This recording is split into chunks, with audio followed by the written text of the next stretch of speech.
to? Quick one today. Robert coming in quick. A little side note, behind the curtain, we are starting this when we usually record. It's a little bit later because, well, I guess Pat will get to that later. But so Robert's already pissed off at us. Let's go. Gotta go. Robert's just like, let's go on the hop. I don't want any time wasting. So unfortunately, it's going to be a 12-hour podcast today, actually, Robert. But we're going to do it in acts, like plays. This is Act 1. And have an intermission too? Yeah, we're going to have 2 intermissions. Yeah, it'll be like hockey. Dump break. Hockey's around the corner. So, yeah, we're going to have a 3-hour first half. What if somebody just tuned in tomorrow and there was a 9-hour podcast just waiting for it? We should do that one time, but like literally it's just dead air for the last like 6 hours of it. Well, let's do that. That'll be like 3 weeks worth of podcasts. We'll just do one podcast. If we ever take a like 2-week like hiatus, we'll just do a 9-hour podcast that we'll record slowly over 2 weeks. Works for me.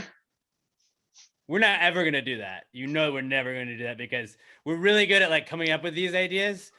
And then like, it just doesn't work. Like, we just were like, yeah, it didn't happen. Sorry, we got lazy.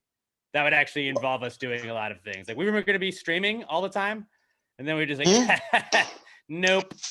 We're idea guys. We need like, that's why we have Gravy Tech. We're both the yin. We don't have the yang. Yeah, it's sort of Robert, but like, I don't want to like add one more thing that like, hey, Robert, you need to be in charge of this football thing. Like Robert doesn't care about football. So like, I'm not going to put that on his plate. But he's out. Guys, we're going to start streaming, but Robert, you have to be the one streaming. Yeah. Just figure out Call of Duty now. Go. Yeah. No, if it was kind of what just, I did, actually. If it was just you two, Robert could definitely help you like schedule things and be like, hey, remember you want to get this going, blah, blah, blah. There's 2 of us. He's outnumbered. Robert does do that. No, but I'm saying like, it's like herding cats. Like all these ideas that we throw out there, it's impossible to not only keep track of, but to get us to actually do it. No, we need a team of handlers. We don't have the hundreds of thousands of dollars we would need to pay Robert to make it worth his time. One guy can't do it. One guy can't do it. Although I do want to, people have been suggesting it on Twitter for the last like couple of weeks, but another office trivia night. Let's work on that. That is something that is doable. We have achieved that before. So I think let's work on making that happen again sometime in the future, not right around the corner or anything like that. But in the future-ish, I think we can manage that. So we'll put that on our plate. Yeah, way to put that out there right after we talked about never following through on shit. Good job. Right, but I'm saying that's one that I know we have followed through on before, so I know we can do it. It's not like a brand new thing. Okay. Like that cult we started was kind of just like, that was a lot of work. Well, the cult just kind of turned into Gravy Tech. It really did. We just morphed the cult, sort of. The Branch Dravidians filed for Chapter 9 bankruptcy, and we've restructured the organization. No, they're just Gravy Tech employees, basically, is what they are. Traded in their robes for smocks. And we never have robes because we couldn't afford them. Yeah. It was bring your own robe cult. Let's get right. This is pre-cum segment stuff already we're into, but let's get into a little discussion that we were talking about right before we started recording, and it's the cost of renting tuxes. I have a bone to pick with tuxes and the tux industry, because how much does a tux cost to buy, like to keep, if renting one is like $275? Like, I mean, is it $4,000 to buy a tux? It's got to be like $1.3 million. That's what it seems like. Like you have to win. It's a small loan you have to take out every fucking time. Like I literally thought when I went to rent the tux for my buddy's wedding, it was gonna be like $100. And I later talked to my brother. That's what one of his good buddies, like when he got married 8 years ago, whatever it was, that's what his was. It was $100. No, $270 something later. Fucking inflation. You better believe I'm gonna drink every drop of alcohol at that fucking wedding. So like, oh yeah, and it's like I'm gonna consume all of that, and I'm not gonna be quiet about it either. And I'm gonna say, hey, you know what? This is your day, but it's also my day because I just paid all of my money that I've made this month on this. I'm gonna look ridiculous. Like as soon as the ceremony's over, jacket off, and I'm ripping off the sleeves. I'm gonna be like just vest. It's basically gonna be like formal Larry the Cable Guy attire. It's gonna be a vest with just guns out, and I'm gonna be sloppy drunk. I'm gonna hit on his fucking new wife in front of him. That's the plan. Are they so expensive because they know that like for weddings, like they want you to have the same tux? So like to just buy a tux, like a black tux would make sense. But I guess everybody's like, well, guys, we're going gray tuxes today, or we're going blue, or we're going to go white tuxes today. And you have to have the matching ones. So you're like, I'm not going to buy 18 tuxes, but it makes it seem like it's $4,000 to purchase one tux. Like, how much does a suit cost? I have one suit and it's dope, but I didn't buy it. So You know I what's don't funny? know. I thought about this yesterday randomly. Like, we didn't have any of this planned yet. How many people out there besides me don't own a suit? Like, I don't even have a fucking sports coat, dude. I think there's a lot. I have a lot of sports coats. Well, not me. My friend Dante has a lot that I. Well, I mean, like, how many 31-year-olds out there? And not that I don't own one. I've never owned one. Like, when I go to weddings, it's black pants and like a button up. That's my nicest attire. Long sleeve or short sleeve? Oh, long sleeve, of course. Come on. Short sleeve. You should rock the short sleeve. What about quarter sleeve or 3/4 sleeve? Well, I mean, at some point during the wedding, it's going to get rolled up to the elbow because your boy's going to be drinking, possibly dancing a little bit, and definitely sweating. How many buttons do you unbutton? Do you go down like 3-4 buttons? No, I stayed buttoned up. Maybe I'll, I don't go all the way up to the neck. Like, that one is always undone, but maybe I'll pop a second one. But usually it's just the one. That's comfortable. There you go. I got a big neck. I can't go all the way up. That's too much. I the guy. I leave one unbuttoned on the top and one at the bottom, just for like even on both sides. And proper ventilation. Mm-hmm. Sometimes I like to really good idea. I'll have like just the top two buttoned and then the rest of them just, my gut flying right out of there. I feel like sometimes there's buttons and like, I'm probably not right about this, but I feel like sometimes like they're like different lengths and it's like, and I can do one button with this and it's fine. But sometimes it's like you do two buttons, like, all right, dude, what are you doing, Fabio? Like, you just trying to like show your whole chest off. You're like, I'm not trying to take my shirt off. I'm just unbuttoning a couple buttons. There should be more at the top so you could like customize. Like, right here, like, okay, cool. Yeah, like you have that like one the collared shirt was You perfect. pop the second one and it's like my nips are almost out. Like that a golf shirt was perfect where they were like, we just need 3 up here and hey, I'm relaxed. Oh no, I'm not relaxed, but I am a little bit relaxed. Okay, no, we're European. We go all the way. Like a quarter zip. That's how yeah, exactly. Perfect. Quarter zip dress shirts. Write that down as something that we're gonna do. Verbal trademark on that. I'm down. Gravy Tech, we'll get on that. Okay, let's get into some other ideas though. Like I brought in quite a few ideas. I feel like Robert's like, oh no, I don't like this. But one of my ideas, just it's gonna sound weird, but just hear me out. This is for like baseball games, maybe like any sort of like gathering of people, but a bean bag with real beans in it. Like you could sit on it and then you have a flat. Already you hate on it. You haven't even heard it. You open there's a flap on it. You can eat beans out of it, so it's refillable. Why don't I just bring some beans? I promise it's a serious idea. I don't know why I'm laughing. You're just making me laugh because you immediately shot it down. But like you're just trying to piss me off first thing. You could sit in the thing you're eating beans out of. That's awesome. I don't know if I'm pissed off yet, but I'm definitely ticked off.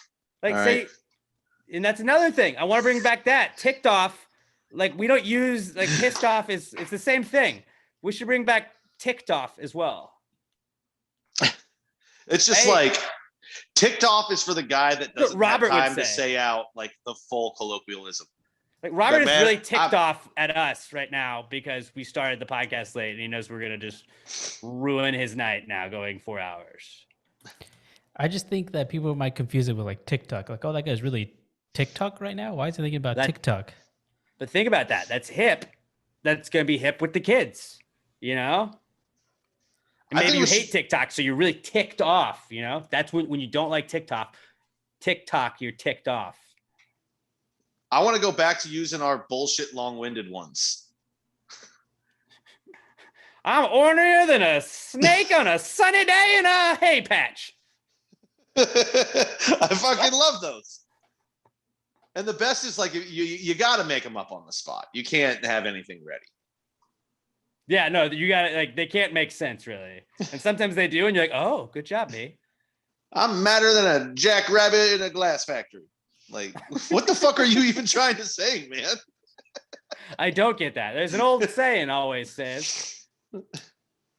Yeah, I don't know. Can't drink 2 beers if the fridge is on the way over. Fuck you. If the fridge is getting repaired, there ain't no beer that's cold. Oh, okay. Peg, yeah, I get true, I guess. Sure, dude. Yeah, maybe. But okay, back to the beanbag idea. Bean bags with beans in them it's just to think how fun it'd be to go to a baseball game. Hey boys, you wanna go have these on a beanbag?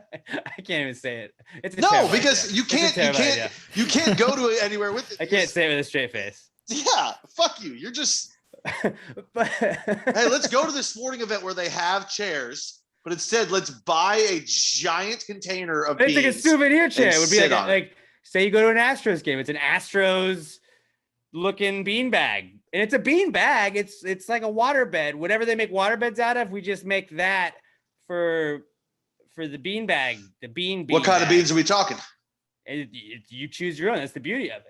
Oh no, I don't like, see. I think they have a bean bar in the stadium, and you're like, do we want churro beans? Do we want refried? Do we want black beans? Don't want black beans. You're just gonna smash them. You definitely don't want lima beans either. Yeah, I think you would have to go refried, but yeah, also fuck you. This is stupid. You're stupid. It's a bad idea.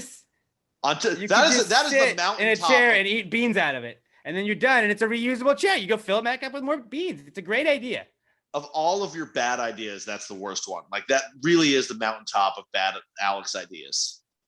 I just don't think you gave it the love that it deserved. What if we made corncob pipes? Now, hear me out. Out of corn. All you gotta do is eat the kernels, and then you scoop it out. No, fuck you. Right, just because it has the word bean in it doesn't mean you don't gotta edible corncob pipes off my list. You fucking. It'd be funny to sit on whatever you're eating. That's kind of funny, but with a protective layer around it. God, I hate you so much sometimes. I have another idea, food related as well. Like a Top Chef cooking show, but it's only people that are fucking awful at cooking, and I don't mean like. They're not like they cook all the time, but they're just not good at it. I mean, like you're my level of cooking where it's like, I can make hot dogs. If you have instructions on the box, I got it. But like, just do just do Top Chef.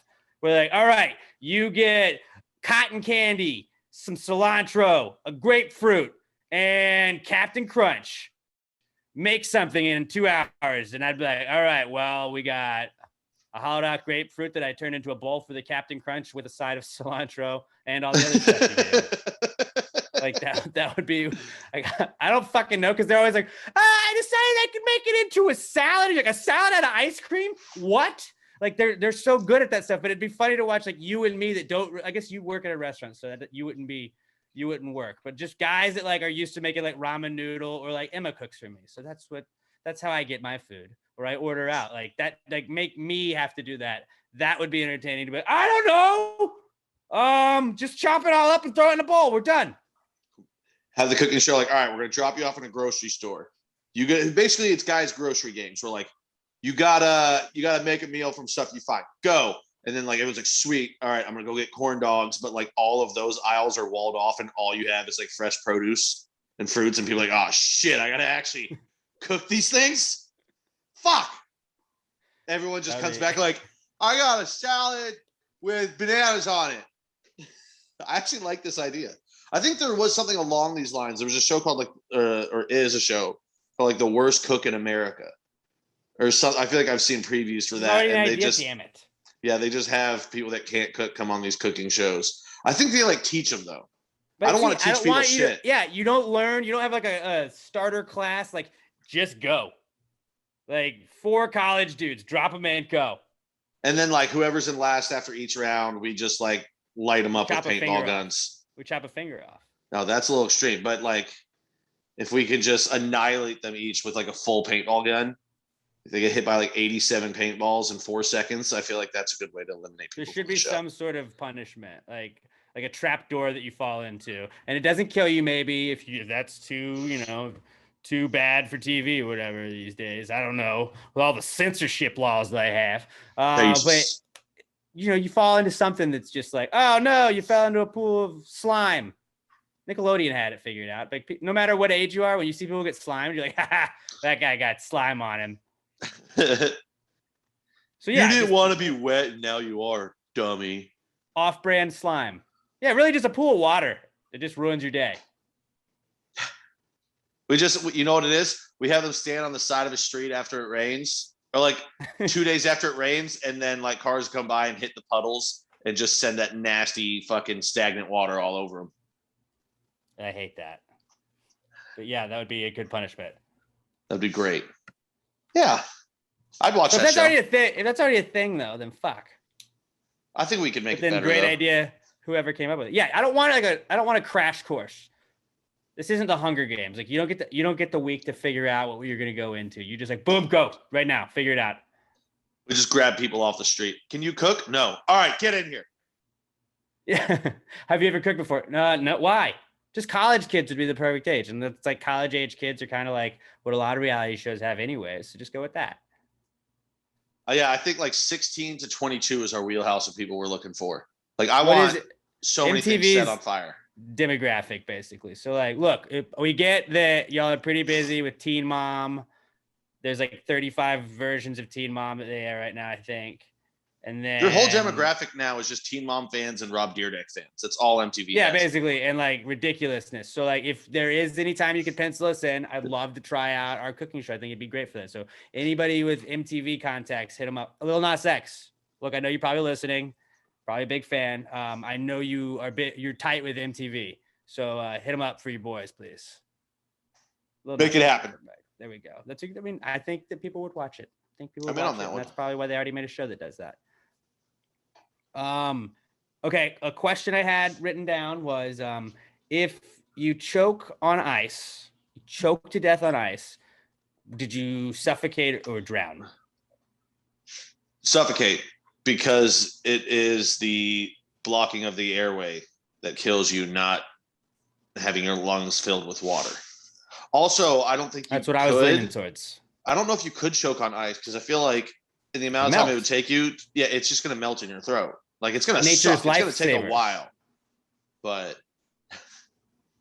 that's a better one.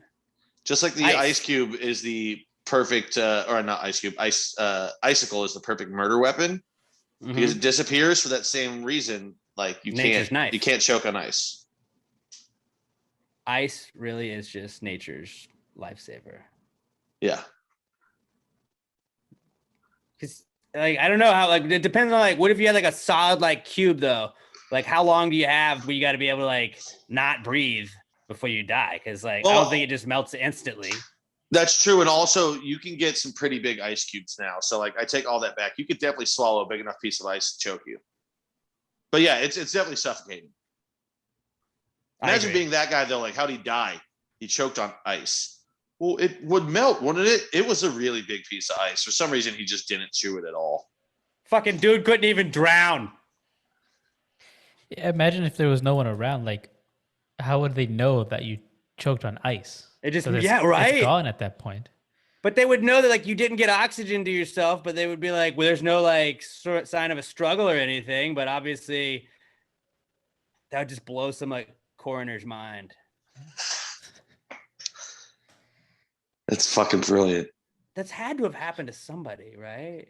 Like this has got to be on like CSI or something where they're investigating a death and they don't know what happens. And then finally one of the detectives is like, look, he had a bottle of whiskey out and a glass, and he had the mold for those big cubes that you put in whiskey. I think I solved it, boys. And then you're just like, damn it, we watched the whole 30 minutes of this episode. Fuck. It was right there. And he choked on ice. It wasn't even a murder. What the hell? He's always trying to swallow the big ice cubes. I told him not to. That'd be the perfect crime then. Stabbing somebody with an ice cube and choking them to death with an ice cube. You choke them with an ice cube while stabbing them with an icicle. basically, if you're going to commit a crime, and Robert, we're gonna have to bleep this out, obviously, because we don't want to teach people how to commit crimes, because we're a very big anti-crime podcast. People, everybody, if you've listened to this podcast for any amount of time, you know we're very big anti-crime guys. We hate crime, hate the stuff. But if you were committing a crime, which this will be bleeped out anyways, it would be probably beneficial to just cover yourself in ice beforehand. So just, you know, like all of the DNA is not traceable. It's just, oh no, it melted. Oops. What the fuck does that have to do with committing a crime? You would just freeze yourself, so then like you don't leave anything behind. What, the Iceman did it? If you're covered in ice, you can't commit the crime. You're in a block of ice. If you not like a block of ice, but I'm just saying, like, you know, you freeze the outside of your shoes and stuff, like you don't leave any footprints behind. You would slip and fall. You obviously would practice this. Like, this is gonna be the bad guy in whatever movie I write. My next superhero, he's gonna be the villain, and it's not Mr. Freeze. It's similar to Mr. Freeze, but it's not Mr. Freeze. So basically, you're just making a Batman version of Iceman from X-Men. Didn't know that was a guy, but yes. Jesus, Alex. I don't know all the X-Men. Sorry. Oh, your childhood sounds awful. If you don't know that song, then like, shit, man. Is that Powerpuff Girls? No, it was X-Men. You asshole. Well, sorry. I think it sounded similar to the Powerpuff Girls theme, but I don't know. We don't have the rights to that, so we can't really play it, can we? Fucking laws, am I right? You're gonna have me like punching my screen before we even finish this first fucking segment. I'm glad it's therapeutic. You can learn self-control in this podcast. The last thing I had for us in this segment was telling somebody to like being like, "Hey, man, walk with me." Like, that's the biggest alpha move out there, isn't it? That's such a sick flex. I was watching a show the other day, and one of the characters did that, and I was just like, "That is such an alpha move." And I've seen it before, but it's just like you're literally like, "Hey, whatever you're doing, fucking follow me. We're going where I'm going." Oh, I was thinking of like someone comes up to talk to you, and you're moving, and you don't even break stride. You're just like, walk with me. Even if you do that, it's still just like, no, you're coming with me. I was gonna say a bigger alpha move in that situation would be, you don't even tell them to walk with you. You just walk right fucking past them. Like, I don't care what you have to say. I do it at the restaurant all the time. But like saying walk with me, like establishes the dominance. And it's like, no, you will follow me. Not, oh, just take my lead. It is pretty alpha. Like what are like the biggest alpha moves? If there's a bigger one than that. I mean, stealing someone's girlfriend or boyfriend is pretty alpha. It's also an asshole move, but I mean, can be asshole moves. Not bowing to society's norms and like keeping your Christmas tree up all year round and using it as a holiday tree and not backing out of it after saying you're going to do it, well, that would be alpha. But like when you take it down, it's pretty beta.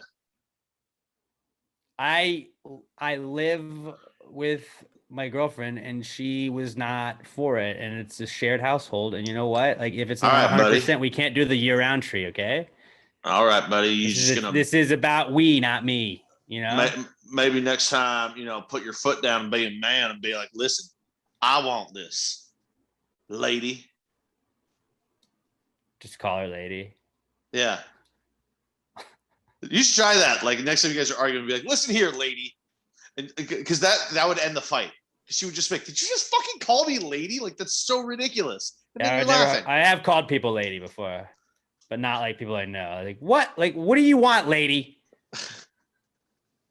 Actually, say that to her. Like, next time she just pitches at you about something. Like, what do you want, lady? I see Emma taking that really well. I don't think she'd kill me. That's no a plus. I think she'd just give you a look like, "Are you fucking kidding me right now?" Don't. Hey, don't. She definitely hit you with a buddy. Oh yeah. Yeah, you get that. That's a bad. Yeah, that'd be bad. What did you guys bring to the table for the Precome segment? Since I did my work, did you guys do any work? I don't know about you, Robert, but I usually throw mine together last second, and there was extenuating circumstances this week for me, so I didn't really have a lot of time. I mean, that Wow. Christmas tree behind you is pretty cool. Yeah. Yeah. He does have a Christmas tree well, behind him if you're watching the video version, Yeah, which I got we'll get bitched to at that. because the video version was up after they listened to the audio version. They're like, well, you're telling people to go look at stuff. And then we go to try and look at it. I was like, well, I don't fucking know, man. It's got to be up when it's up. I got one. Robert's working his best. It's kind of my current. Would you rather have the room you're in smell like pee or have the room you're in smell like vomit? Ooh. I would say, and it's not like strong, but it's just like it's slight, it's there, but it's not that bad, but like you could smell it. I would rather have pee smell instead of vomit smell, because the smell of pee has never made me want to vomit, but the smell of vomit often makes me want to vomit. So honestly, saying to pee. No, it but does. like then usually you're in a restroom, so like, I'll just go pee here. Dude, saying the word vomit's making me want to vomit. Well, at least now, also, like, it seems way grosser, but it's not.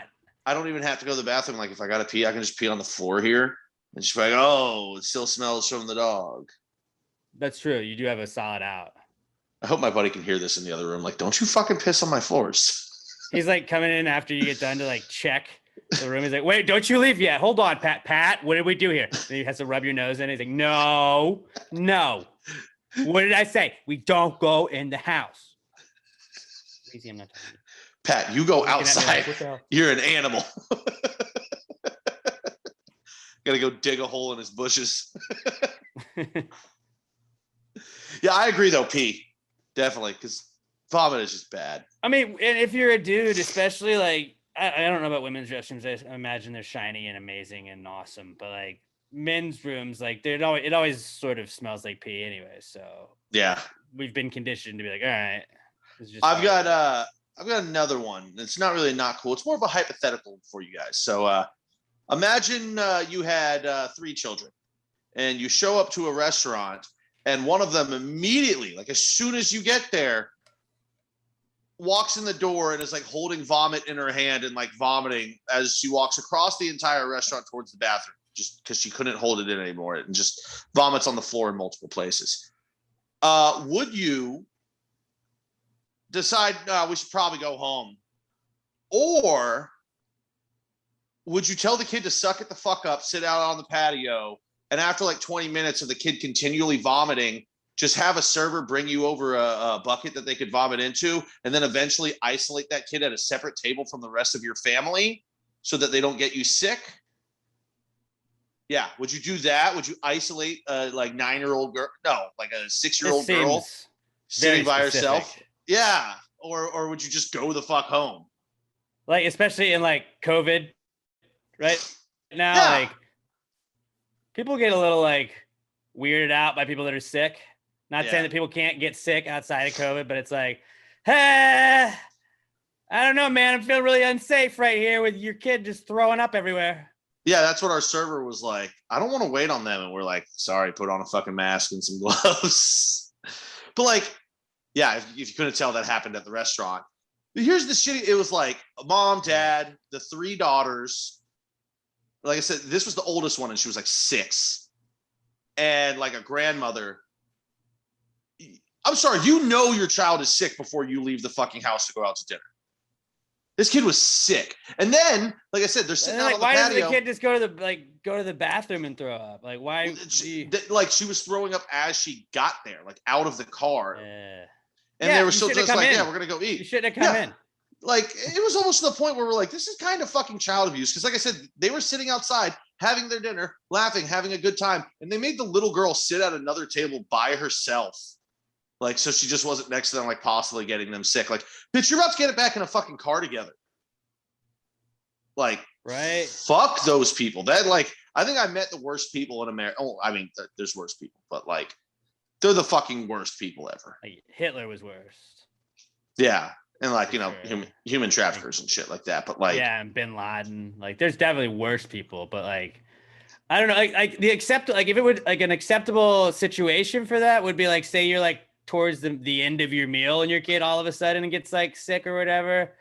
Like, No, this kid was throwing up before they even sat down. Right. No, but like if you had already like started your meal and you were like, okay, well, we're gonna wrap this up. Can we get our check? Like if that's happening, like then okay, yeah, you're working with us. But like to just be like, fuck y'all. To be like, fuck y'all, and we're gonna get another table too. We're gonna use this other table that now you're gonna have to disinfect after. Like why? Like just why don't you fucking? We're like, can we get her water or ginger ale or something? And they're like, no, she doesn't need anything. Which I mean, like she was just gonna throw it back up anyway. But like, get some to-go food. Go home and take care of your fucking kid. Especially now with the COVID thing. Like, yeah. Like, dude, hey, you're freaking people out in the restaurant. I'm sure any other patron would have been like, hey man, I don't like this. I don't want to. Oh yeah, I mean, like we wouldn't sit them inside. Another establishment. You didn't sit them inside? No, they were out on the patio. Just by themselves? Yeah, the area where they were, there was nobody else. But it was just like, Jesus Christ, like I bet there's so many parents sitting here listening to this, like, you guys should have called the cops. Holy fuck. Or they're like, you guys are a bunch of idiots. Like, that's how kids are, and we're just gonna be parents. I mean, no. I don't think we do have a son, but he's grown. I would assume that nobody here would be like, yeah, my daughter's throwing up at the restaurant. We're just gonna sit her at a different table. and not like acknowledge her for long periods of time. We often do this. We're pieces of shit. This is how we do most eating out opportunities. We just, all of us go out there, we all sit at one table, and we make her sit at the other table and eat by herself because she likes to eat alone. She had glasses too, and at one point I was like, God, this kid's fucking Harry Potter. Like, this is her like step family. These are the Dursleys. Like, this Does she live in a cupboard too? Hate her. Hey, at least they let her out of the house, you know. She makes you live in a closet, probably. Ugh. Were those like regulars? No, I'd never seen these people before in my life. That's good. Because if they're regulars, then I hope I fucking never see them again. Back. Yeah. Maybe they were like passing the restaurant, like, well, she's sick. We gotta take her someplace that like we won't go back to. They're like, we've never been to this place before. You just stop at the first restaurant, you're like, all right, this is a one and only time here. We know what we're doing. Fucking assholes. You really do meet just garbage people in the restaurant industry from time to time. But hey, you're going to meet garbage people everywhere you go because people are garbage. You just get to tell. It's like at a grocery store, you see who puts their cart back and who doesn't.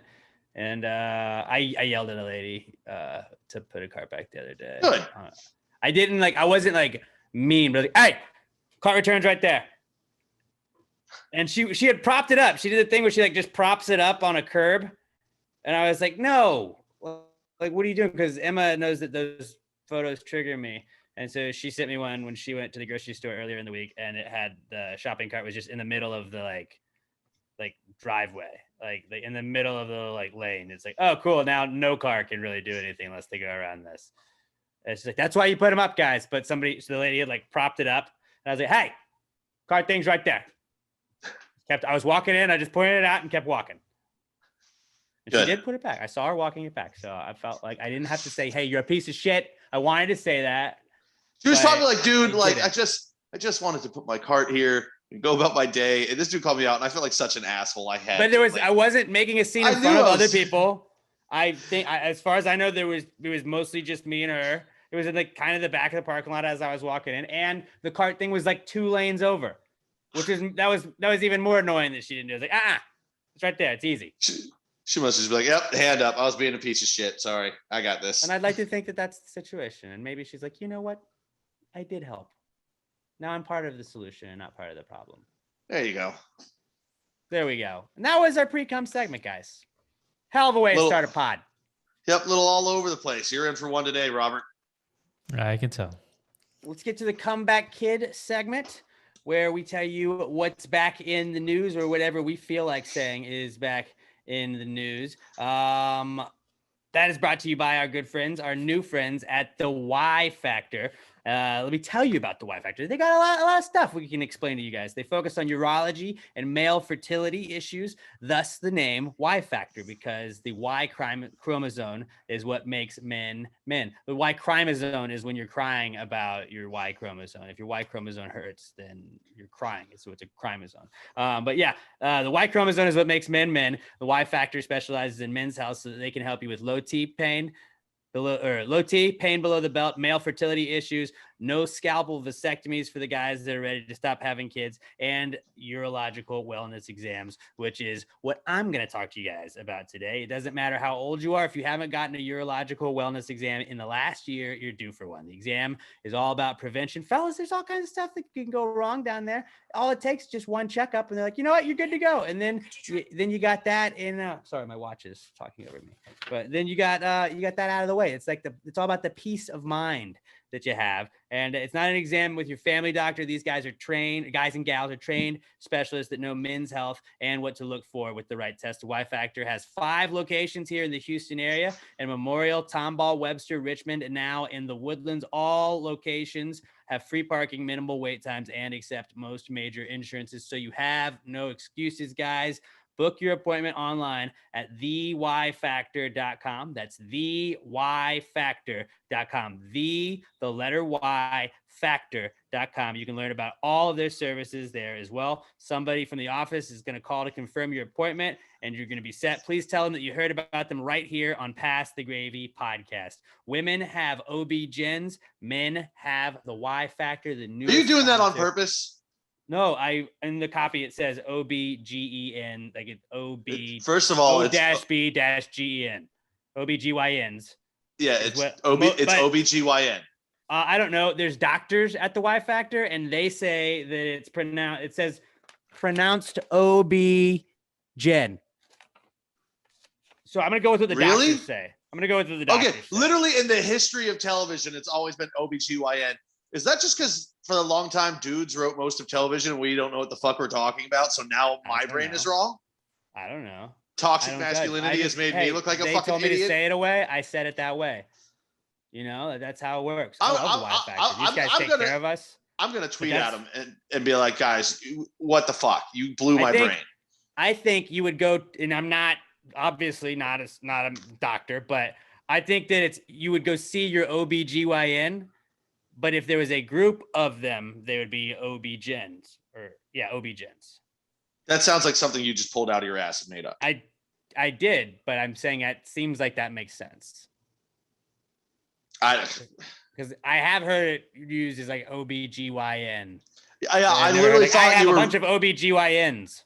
I thought you were like, and this is why I've been laughing at you every time you've done this, Reed. Anybody who watched the video has seen. Every time you say that, I start laughing because I thought like this moron is just pronouncing it wrong. Well, you know what your problem could be is that maybe you have some urological problems that you need to go to the Y Factor and get checked out. I'm locked up. All you got to do restricting flow to my brain. Is head over there. They have all these awesome locations in the Houston area, Pat. It would be so simple to just go get a checkup. Why don't you do that? Have the peace of mind. Maybe you realize like I shouldn't bring kids into this world, and you need to get the vasectomy. Dude, they're non-scalpel. No scalpel vasectomy. You'll be good to go in like 2 days. I'm sure. You can probably walk out right there. They'll take care of you. That's what I'm saying. Pat, peace. You're a little overdue for the Y Factor, man. Maybe this is what it is. Maybe you're suffering from some low T. Nothing wrong. I'm not knocking you at all. There's nothing wrong if you have the low T. Go get it checked out. They'll tell you how to fix that. I wouldn't be shocked. I'm very unmotivated to do everything. You and we need to get with the Y Factor. We need to go and we need to get our urological exam so we can tell you guys about it. And it's like, hey, I have no shame in the fact that I got a urological wellness exam. I just want to make sure my stuff down there is working, you know? Yeah. My bits and giblets. TheYFactor.com. Follow them on IG, _Y Factor, and on Twitter they are at ManCenters, which is still a badass Twitter handle.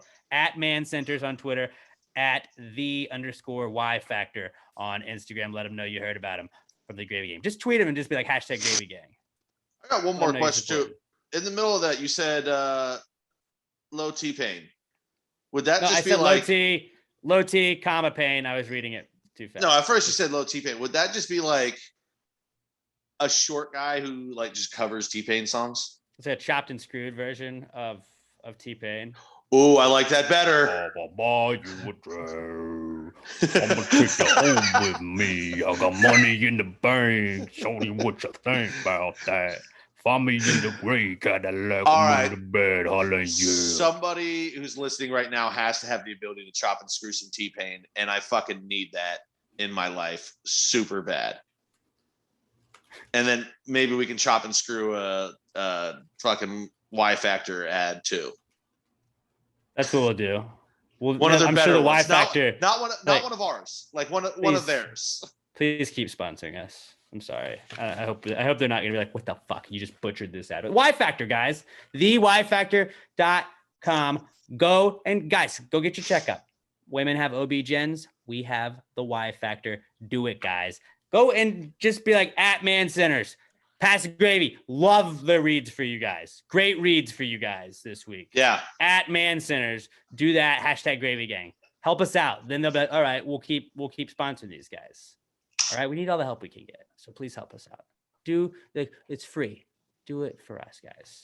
And if you happen to get a vasectomy there, maybe like take a picture afterwards of you like sitting on some peas and be like, thanks, Pass the Gravy, for sending me over to Y Factor. No. Like fully clothed, but like, you're sitting on peas to cool down the boys. That's what my dad did. The Y Factor, sponsor of the Comeback Kids segment this week. I'm sure they're thrilled. It's the Comeback Kid. The Comeback Kid of the week. The Comeback Kid of the week. Bitch. All right. I'll start off with our first Comeback Kid this week being stuff that happened in the 90s that Alex is into now. And that's the Monica Lewinsky, Bill Clinton scandal because of the show Impeachment. Also, like same fucking show that made the OJ series that got me into the OJ thing. They're doing the Bill Clinton scandal, and I fucking like the show a lot. It's dope. It's called American Crime Story Impeachment. And if you just want to see every actor that's ever existed that you've seen in something, like this is the one. Like Billy Eichner is in the most recent one. Billy on the Street is like, yeah. He's Matt. He plays Matt Dredge that did the Dredge Report. Like he plays that guy. I can't picture him doing any acting at all. He does a great job. But I'm just saying, like every acting role he's ever had, he's done this. Like how Robert Downey Jr. now, when he's in movies, he's just Robert Downey Jr. as this character. It's the same personality. Jason Bateman, Sherlock Holmes, all of them. Vince Vaughn, yeah, same guys. I can't picture Billy Eichner not doing his thing where he just screams every line in your face. Oh. Does a great job. And the principal from Community's in it, even. Like, I even noticed that in the most recent one. Jonah Hill's sister is Monica Lewinsky. Oh, what's that principal's fucking name, too? He's got one of those joke names. Whatever. But I don't want to spend time on that. Yeah, dude. I don't know. But I completely changed my opinion on the whole thing. I don't know, like, what I really thought, but I thought that, like, Monica was some bad person growing up. Like, I was like, Monica Lewinsky, she tried to sleep with the president. How dare her? Like, that's the way, like, I felt like it was like fed to me on like TV and shit. And now it's like, no, that guy was kind of not the best to her. He was a piece of shit. And you know what it was? Is just there was a lot of slut shaming going on back then. They blamed her. Like, how dare Well, they had the internet. She was like the original, man. Like, doxed person on the internet. Like, you know everything about this girl's life. Now, go. It's actually, especially now, like she's got a much better image now because people would now realize it was, like I said now a lot there, that that he abuses power and he manipulated a young woman and kind of fucked her over. But she does a good job of it where every couple of months on Twitter, she'll just like reference it in like a retweet of something else. Like, it'll be some other timely events maybe in the past couple of years that have happened like, where that what color is the dress? And she'll just retweet it and be like, at least there's no stains on it. Yeah. She just throws one of those every couple of months out there. And I'm like, fuck, she's a good follow on Twitter. But one thing I did learn, like, fuck Linda Tripp. If you don't know who Linda Tripp is, look her up because she's the worst. Oh, she a bitch. Yeah, Sarah Paulson plays her. Same lady that played Marcia Clark in the OJ series. She plays her, and she got in trouble because she wore a fat suit that I wouldn't have known was a fat suit if she hadn't told me. I just thought like, cause it's the 90s. So they kind of have baggier clothes. Like I would have not noticed that. She got in trouble. Well, she didn't get in trouble. People were mad. They were like, oh, well, a bigger person could have played that role. And it's like, well, it's called acting. Yeah, I'm sorry. We have the technology to make anybody look like anything. So we chose the best actor for the job. Right. Spoiler alert. Most football players in football movies are not professional football players. So should they give those to only NFL? Like you can go down this road. We don't need to do that here, but Sarah Paulson is awesome. Is bullshit. Nutty Professor is bullshit. But Sarah Paulson is awesome as Linda Tripp, who I didn't know existed, but now I hate. Like I really hate her, but great show. Oh, yeah. And so now like my wormhole that I've been on like Wikipedia and watching like videos, like Rod on the morning show is giving me shit about it. He's like, you just get obsessed with these things. And I was like, yeah, but like, it's like historical events that they're redoing. They're like replaying. And like, I was too young to really pay attention to all of that. Like I didn't know what was going on as much as I should have. Probably not as much as I should have. I was just a fucking kid. I wasn't expected to know that shit. And now it's like, oh, wow.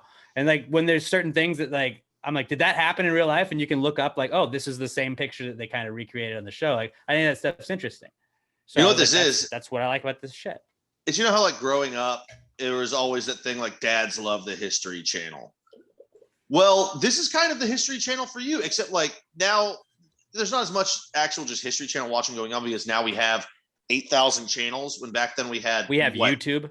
We had like maybe 200 channels by the time we were like 13, 14 years old, something like that. Now there's so many, there's so much more information, but also you like pop culture as well. So this is History Channel pop culture for you. That's why you get so fascinated and into these things. Yeah. And also because dudes brains just love history. I don't know if this was not cool before. The one thing I have that's not cool is that Carmela Soprano is Hillary Clinton. Yeah. So it bugs me every time. Right. Not knocking Hillary, but it's like I loved Carmela Soprano. Yeah, don't divide people. I'm so close to rewatching The Sopranos. Like I need to power through the show that I'm watching 2 weeks, now. Mini Saints in Newark comes out. It's in 2 weeks already. Fuck. That's it. I just got to start. I don't have enough time to binge all of Sopranos. Then read the book. Wikipedia synopsis is this season's done. No, fuck that. I want to watch it and love it. You know what I'll do? When the movie comes out, I'll watch the movie and then I'll rewatch the show. There you go. Then I'll watch the movie again. It's a prequel, so technically you'll see how Tony got to where Tony was. Then you see Tone. Yeah, under the tutorship of Dickie Moltisanti. Dickie Moltisanti. What a fucking name. Shane from The Walking Dead. Pretty crazy stuff. And that he was the Punisher too, right? Look at me knowing superheroes. Yeah. Also, I looked it up. The Dean from Community, his name is Jim Rash. Would never have guessed that. Yeah. In a million years. But great name. He's in the impeachment show too. But yeah, definitely Team Monica after seeing the first 3 episodes of that. Would highly recommend checking it out. It's on FX. Our next comeback kid and probably our most serious comeback kid this week is Open Letters. Because boys, they are back. Also, I would like to extend some not really thoughts or prayers, actually. Fuck COVID. So RIP to COVID because COVID's gone, thankfully, because a bunch of celebrities, Hollywood stars, have signed an open letter to help end the COVID-19 pandemic. Basically, so round of applause, everybody. They did it. They did it. We're all on board the reason for this, right? Like they're just tired of being shamed for attending their own jerk-off fest that is also known as award season. I was thinking this was more of a way for them to jerk off themselves over, hey, look how much we care. Because I always feel like, and I'm not, open letters have been my not cool many times, but I just felt like I didn't need it for not cool since I've used so many. What even was the letter? Like, what are they saying? Like we need to all come together and end this, or guys, it's time to start living our lives. None of us are safe until all of us are safe. We call on leaders gathering at the United Nations General Assembly to boldly act together to end COVID-19 everywhere. Well, gee, that solves it. Wait, that was it? That's what they signed? That's nothing. That doesn't say anything. It's a man-made pandemic of empathy. Only 2% of people in low-income countries, like they have like other stuff they added to it, but essentially it's like it offers no ideas. It's just like, you guys should fix this in a letter that they wanted everybody to see. So then they could be like, look, I did what I could to make change. And like, I always feel like an open letter is when, hey, I can't do anything / I don't really want to do anything, but I do care about this to an extent, not the extent to where I'm going to go out and like do all this stuff for it. But like, I'm going to say I did something. So I'm going to write an open letter, then I'm going to post it. And then I'm going to say, look, fixed it, done. No, like, what it is like, COVID, RIP COVID, it's done. We solved that. Anne Hathaway says that we should fix it. Okay, done. No, all it is, it's 100% award season that's happening now, and they'll be damned if they have to follow the fucking rules of wearing masks when they're all dressed up fancy and jacking each other off or pretending for a living. They were okay. I thought, not going to get into all this, but so, you know what? Fuck it. You said it. Weren't all the photographers and everything behind them tested too? Why were they wearing masks? I don't know. How come all the fancy rich people don't have to follow any of the rules? But that's all it is. People are shitting on them online for doing it. Like, guys, we've got to do something to show them that we really care and we're not just breaking the rules because we're rich and allowed to. You know what? Let's sign a fucking letter. Well, just shout out to all the brave men and women that have signed it. Like Malene Ackerman, famous celebrity, Debbie Allen, I love her, Dorothy Amua, Moreno Baccarin. Hold on. So you're saying names that you don't know who they are? Malin Ackerman. She is she's Vince Vaughn's wife from Couples Retreat, and she was also She was Freak Show's wife that showed us her boobs in Harold and Kumar. Oh, okay. Well, I did not know her real name. Yep. Connie Britton, Tammy Taylor. Yep. She signed it. Yvette Nicole Brown from Community and other things. I like those last two. Sierra, and then this is my favorite, Sierra, and then they didn't put it right after her on the list, but if you scroll down to the bottom of the list, it was Russell Wilson, because that means Sierra probably started the open letter. It was like, Russell, I need you to sign my thing. They seem like the most insufferable couple of all time. They're like John Legend and Chrissy Teigen, but not as annoying. You know what this also is? John Legend is awesome. Like, I think people think Russ is more annoying than he is. I think Russ is kind of cool, but like, I don't know anything about Sierra, so like that, I think he's just Chrissy Teigen's just so annoying that it ruins the whole thing. Yeah, which is unfortunate because John Legend seems like a legit cool dude. Chill. Like he has bad judgment, obviously. He seems like he'd be fun to hang out with. And you'd be like, hey, you want to come over for the games this Saturday? I'd be like, fuck yeah. Wait, hold on. Is Chrissy in town or is she out of town? No, she's going to be here making food for us. I mean, you know what? I forgot I'm going over to McConaughey's house this weekend. Can't make it, John. But you know what this is? This is the written down version of Imagine All the That's exactly people. What it is. It's 100%. That's exactly what it is. And it's guys, like, it's been a while since we patted ourselves on the back because of COVID. We got to find a new way to do it. Look, award ceremonies weren't enough.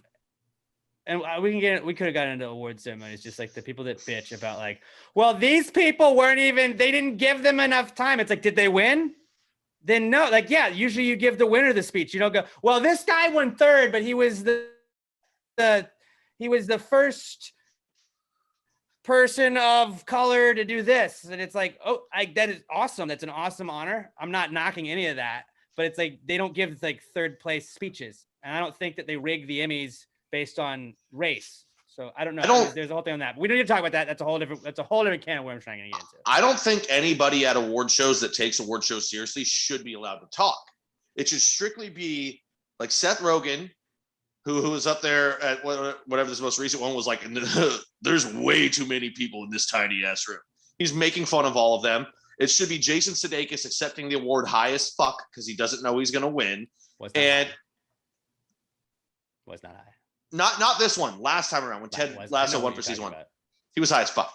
And it should be Ricky Gervais hosting every one of them, shitting on everybody in the room for taking themselves seriously. Well, the real thing that award shows are, and like no matter how much you want to bitch about it, is all it is. Jerk off fests. It's a jerk off fest, but then to people that aren't at it, it's just like if the person you wanted to win won, then you're like, yes, finally, congratulations, this is awesome. And if they don't win, then it's fixed, it's stupid, this is rigged, I don't like it, it's dumb. Like that's what it is. Like those are the two opinions you have on it, regardless. But it's almost like it's known. And I don't know. There's one of the award shows. I can't remember who it is. Like, this is why everyone worked with Harvey Weinstein, even though he was a massive piece of shit, is because he was going to win you an Oscar. I think that's what it is, the Oscars, because they buy those awards. They send out, like, if it's your film, you'll send the people voting on it $350,000 gift baskets full of shit. They buy these awards. It is what it is. Now, like, you have to have one of the best shows. Like, you have to at least be in the running. But from there, if you spend the right money on the right people, you can buy yourself any fucking award out there. Except for maybe the Tonys. Tony seems like they're on the up and up. Neil Patrick Harris doesn't take bribes. Is there too much of an award to give people that are saving our country, our world, that are saving the world? These are the real life superheroes. All right. Like, thank you, doctors, nurses, thank you, the troops. But like, let's take a moment to just like hands up or hands together for the celebrities that have signed this open letter, because they're the ones out there doing the work. And they don't award comedies. I'm sure they signed it in pen or pencil or whatever. They definitely didn't just type their names or tell their publicist, like, yes, add my name to that list. No, what's going on? There's a list for, I mean, fucking, yeah, I guess sign it up. I don't give a shit. We all know petitions are dumb. And online going back to my cocaine party are really dumb if we haven't learned anything from this podcast. So like congrats on saying you're going to make change and taking credit for it, even though you didn't. Should we start a change.org petition? No, to tell them to say the same exact shit, but in a different way, but make it a change.org petition. I'm sure there isn't like 8,000 already. To get rid of change.org. Quit sniffing your own farts and shut the fuck up. A petition to ban petitions. And all that does is it doesn't actually get the petition to happen. It's just like if it gets a certain amount, the White House has to address it. Like there's some sort of dollars that go towards maintaining that website. We should make a petition to ban petitions. And then somebody would have to make a petition banning our petition to ban petitions. And then we could sue them for trying to petition to ban our petition on banning their petition on petitions. So this just reminded me what a piece of shit I am. For the last couple of days, I don't know why in our parking lot, but there's like people going around like trying to raise money for like I think it's like bullying and like suicide awareness and shit like that. And in the last 3 days, they've talked to the 3 other managers. I'm the only one they haven't talked to yet. They keep coming in, and I just happen to not be the one that the host grabs. And my thought today was like, if they come in like, well, you know, we'd like to talk to you about suicide prevention. And what if I would just like, oh no, I'm very pro suicide. Like I'm big on Sui season. And that thought made me laugh. Like just to see the look on this person's face that's just trying to raise money for a good cause. If I was a dick to them, and that thought made me start laughing so fucking hard. I was like, what the fuck is wrong with my brain? And at that point, the other managers basically decided that I'm not allowed to talk to them. Please don't ever talk to people again, Pat. Obviously, guys, like it's okay to not be okay. Please get help if you're having any bad thoughts. It's just that's how my brain works. Anytime there's a serious subject that gets brought up, my brain has to make a joke about it, or else I can't fucking deal with real things. We make jokes because we hurt ourselves. Inside, we're already hurting. So I'm afraid of feeling to make anything, ourselves feel better. Yeah, I have to make jokes because if I feel anything for real, I might just completely crumble. Like if I take 1 minute to actually analyze who I am as a person, I wouldn't be able to comprehend those feelings. I'm Irish. I bury everything underneath just fucking gallons of bourbon, and I don't think about it. Suppression. That's my key. I don't know about that. Okay. So yeah, open letters are back, and don't worry, everybody. COVID's gone because Hollywood's helping us now. So shout out to Hollywood. But okay, our final comeback kid this week is Poop in Your Pants, guys, because Poop in Your Pants is back. I don't know if you saw the Steel Robert. I don't know if you saw. I mean, I know Pat saw, but at the Steelers game over the weekend, because Robert doesn't give a fuck about football. But at the Steelers game over the weekend, somebody pooped their pants at the game, and then instead of leaving, they were like, yeah, I'm just gonna go down and take these bad boys off and just wash it in the sink of the bathroom in the stadium. And so like the picture of the guy is of his bare ass in socks and a Steelers jersey with his pants just like all the way in the sink. And it was one of those shared sinks, so it's a wide sink, so like all 100% of them is in the sink. And he's just washing it away. Again, like he only has the soap that they provide for washing your hands, so it's not the best soap, I wouldn't think. I doubt he used soap. I'm pretty sure he was just.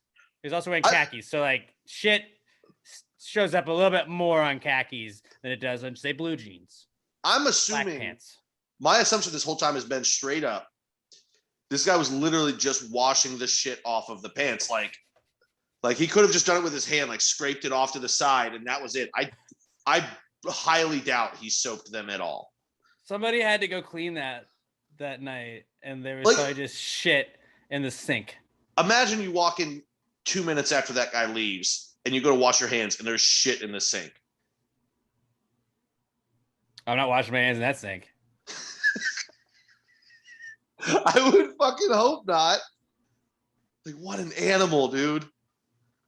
But like, so, I mean, it's part of you just like, as somebody that has shit myself at a stadium, like it is a panic mode that you go into. It's okay. Oh God, what do we do here? And it's like, I don't know what point in the game it was, because we just saw the picture like Sunday night, but it was like, well, there was no panic on that guy. I'd like to think that he would just did it, but it's like, also panic, I don't want it. That's fucked up, because I panicked. I was. If you panic, and what did you do when you panicked? You left. Well, you got out of there. I know you went to the bathroom, but then you left.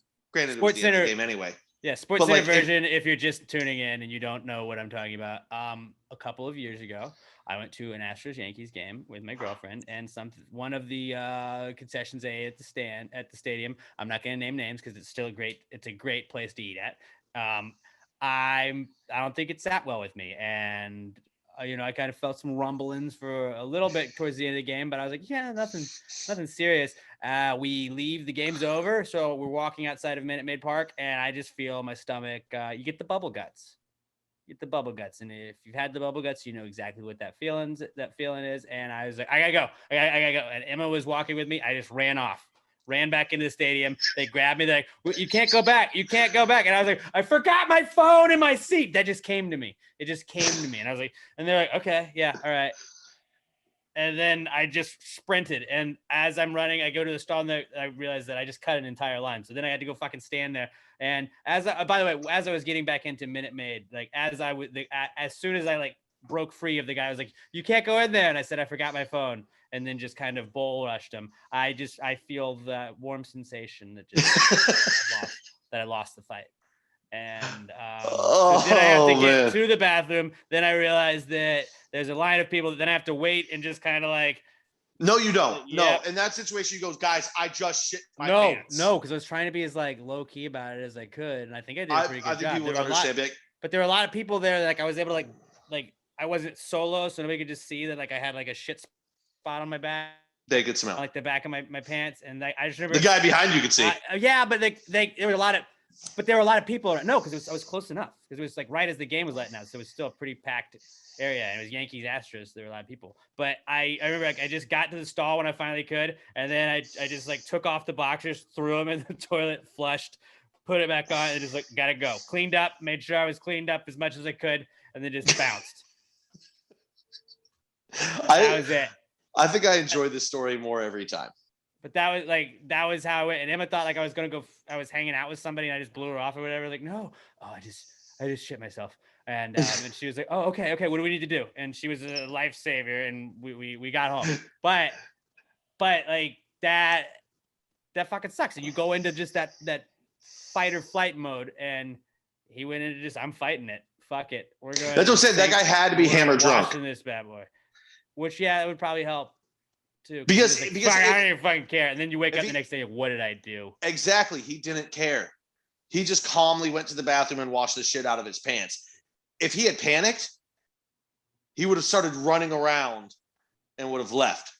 This dude was he would not have been washing his pants. This dude was very calm in there washing his pants. Now, granted, it was a picture. We don't know. Maybe he was furiously scrubbing, but he looked calm. But just like from His everything, bare we've ass seen, hanging out. like bathroom photos and videos are typically fights or something really gross that somebody's doing, obviously. So Like them diving in the urinals or like the piss troughs and like swimming through them. Ugh. The snow cone guy, like taking his shit with the snow cones just sitting next to him in the stall. Like people take a photo of that. And I was just like you got to know, no matter how drunk you're, like, you know that you're going to be filmed, right? Like people are going to, but this guy pooped himself and is now washing it in the sink. And it's just a bold move to like, that's an alpha move to just take over the sink and like, this is now my shit pants cleaning sink. Walk with me while I shit my pants and clean walk with me to the shit cleaning sink. And I was like, but I was going to what? This is mine now. This is mine. There's plenty of other sinks. Please use it. This is my sink. There are many like it, but this one is mine. This is now mine. It's tainted.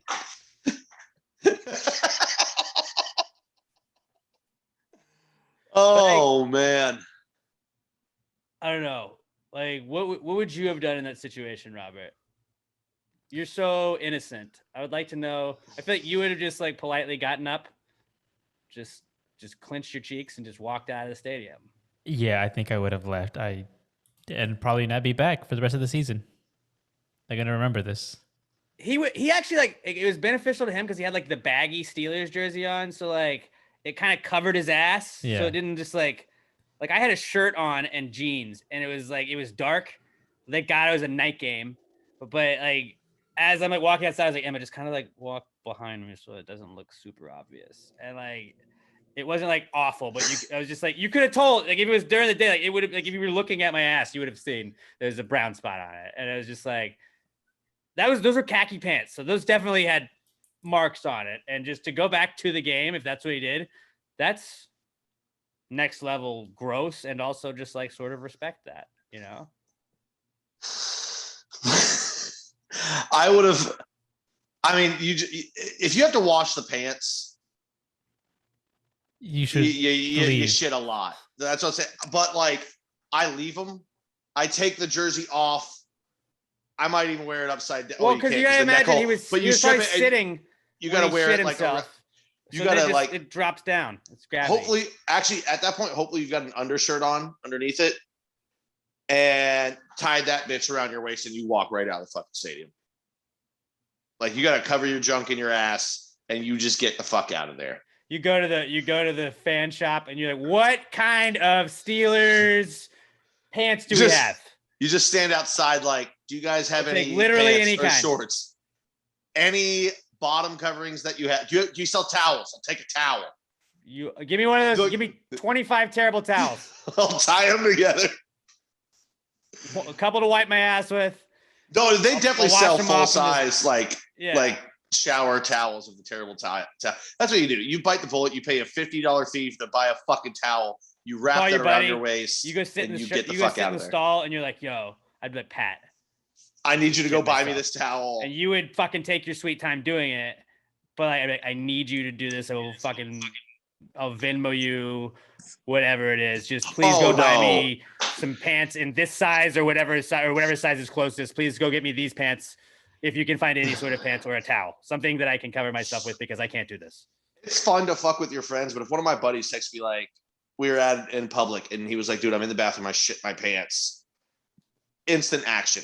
I'd be like, I got you. We're going to figure that. Like, I'm on it right this fucking you gotta second. really be a bro. Like, you don't even have to really be a bro. Like, if someone I kind of knew was like, dude, I'm at the same bar you're in, I shit my pants.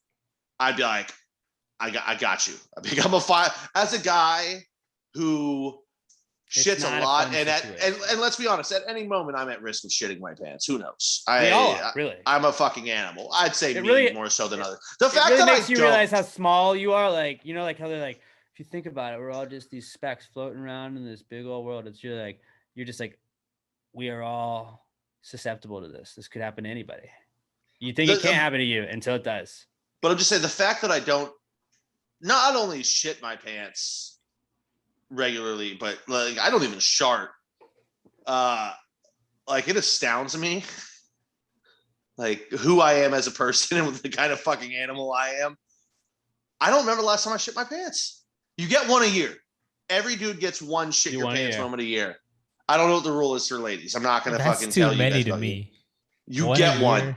Rob, you don't want to use them all, but you need the mulligan. You need a mulligan. Once you turn 30, you get one a year. You gamble on a fart every now and then, and you start like this is where like I don't do that anymore, man. I stopped that. I know how. You know, like you think your asshole is good enough for, and then it just gives up on you. It just gives out. And the last time I remember hold it back, you know. Yeah, the last time I remember doing it was in college.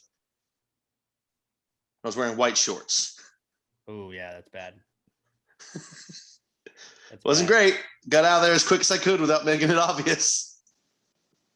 It just happens. Don't ever trust people fart all the time. So you know, poop in your pants, guys. No, I was at a party, dude. You're at a party, okay. You think Pat went to class? And my buddy said, dude, did you shit your pants? And I was like, no, I accidentally wiped dip on them. That's a good out. And then I kept my back to a wall for about 5 minutes and then just kind of Irish goodbye. Yeah. I'm going to just go later. Bye. I don't think I even said goodbye. I tried to not make it obvious. You Irish goodbye it. But he, in the middle of the party, asked me if I shit my pants. So I'm pretty sure everyone knew. Then you just bounce. You're like, definitely not me. Couldn't have been me. That was my thing. I was like, if I hang around for a little bit, nobody's going to think. We had a party in college one time that somebody stepped in shit. Like we had our backyard. Somebody stepped in shit, like dog shit, and walked into the house, and it like they tracked it all into the house, and everybody's like, why does it smell like shit? And then we turned the lights on. It was a blacklight party, and we were just like, oh no, all right, party's over. That was it. And it was just like, I don't think anybody did it on purpose, but it just fucking sucked because now it just smelled like shit. Literally. I came to this podcast and all they did was talk about shitting themselves. I was just saying, what are we doing today? Poop in your pants, guys. It's back. It's a comeback kid. That's part of the segment. We're not veering off. That's part of the segment. Okay, so that guy burned his. Speaking of pooping your pants, what do you guys think? I saw this from that the Titans are having Oilers week. Oh yeah, love you blue, two-tone blue or whatever it was. Love you two-tone blue is what they posted today. No, I know it's still technically the same franchise. No, you don't get that. No, that's Houston. It would have been smarter for them to do it against the Texans. What if the Texans just did it? What if we just started wearing Oilers shit? Then you would get sued. They own the like. They're so rich. Who gives a shit? No, but I'm like, what if the McNairs were just like, you know what? The entire city fucking hates us. Let's give them one thing. They won't. Honestly, you know what needs to happen? Somebody needs to buy the team from them first of all. Just fucking do it, and then no, I know they won't, but find a way to fucking do it. Then petition the NFL and make it fucking happen. Change our name. Get rid of the Texans. Bury the Texans. Go back to being the Houston Oilers. Those were like the sickest uniforms of all time. If you throw enough money at the Titans owner, have the rights to him.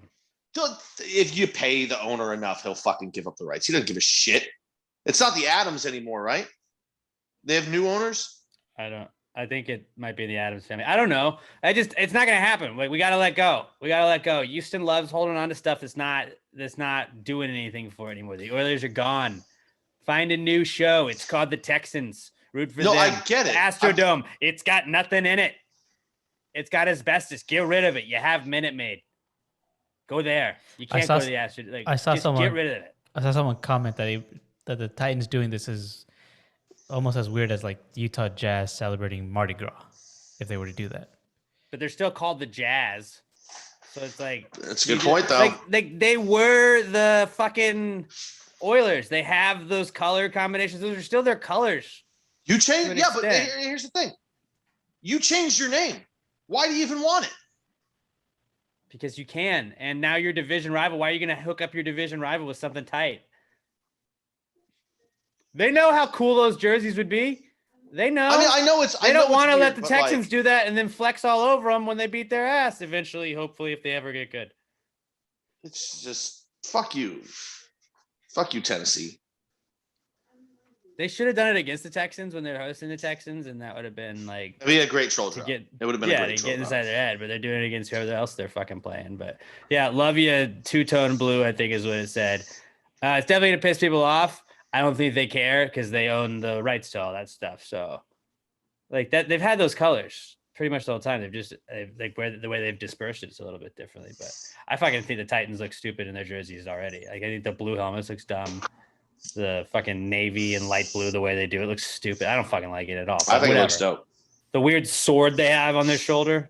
I think they've got some of the cooler jerseys. What is this? The Arena Football League? Out of here with that shit. They went from awesome jerseys to awesome jerseys.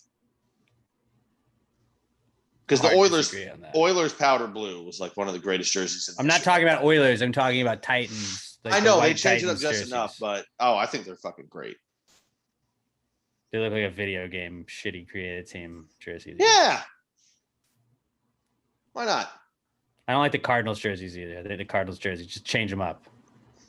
I hope we have a color rush game between the Titans and the lime green Seahawks just to watch you throw a fucking fit. I like the lime green Seahawks. Jesus Christ. I kind of like them too. The Seahawks they don't have like a traditional jersey or anything like that. And like the Titans have always been that same jersey. So it's like a sudden change, you know? The Jaguars, I don't give a fuck about their jersey because like they change theirs all the time. But like when the Titans had always had that helmet and they went like dark blue. You're like, what the fuck is this? Regardless, pooping your pants. Comeback kid this week. Let's move on to since that was at a football game, the guy pooped his pants. We're gonna go to the PTG Picks segment, and that is sponsored by our good friends at Bees Knees Honey Company. Guys, I love Bees Knees Honey Company. You guys know we love Bees Knees Honey Company. I know quite a few of you guys have already got Bees Knees honey as well, whether it's the honey straws that are awesome for taking to work. If you just want the single serve, you cut the thing, you pour the honey out of the straw, you can use it to stir it, you're good to go. You can have your tea at work with honey. They have all kinds of awesome flavors. And there's no way you're going to go wrong. It's the best honey you can get in the whole world. I'll just say it, the whole world. But they have all kinds of awesome flavors.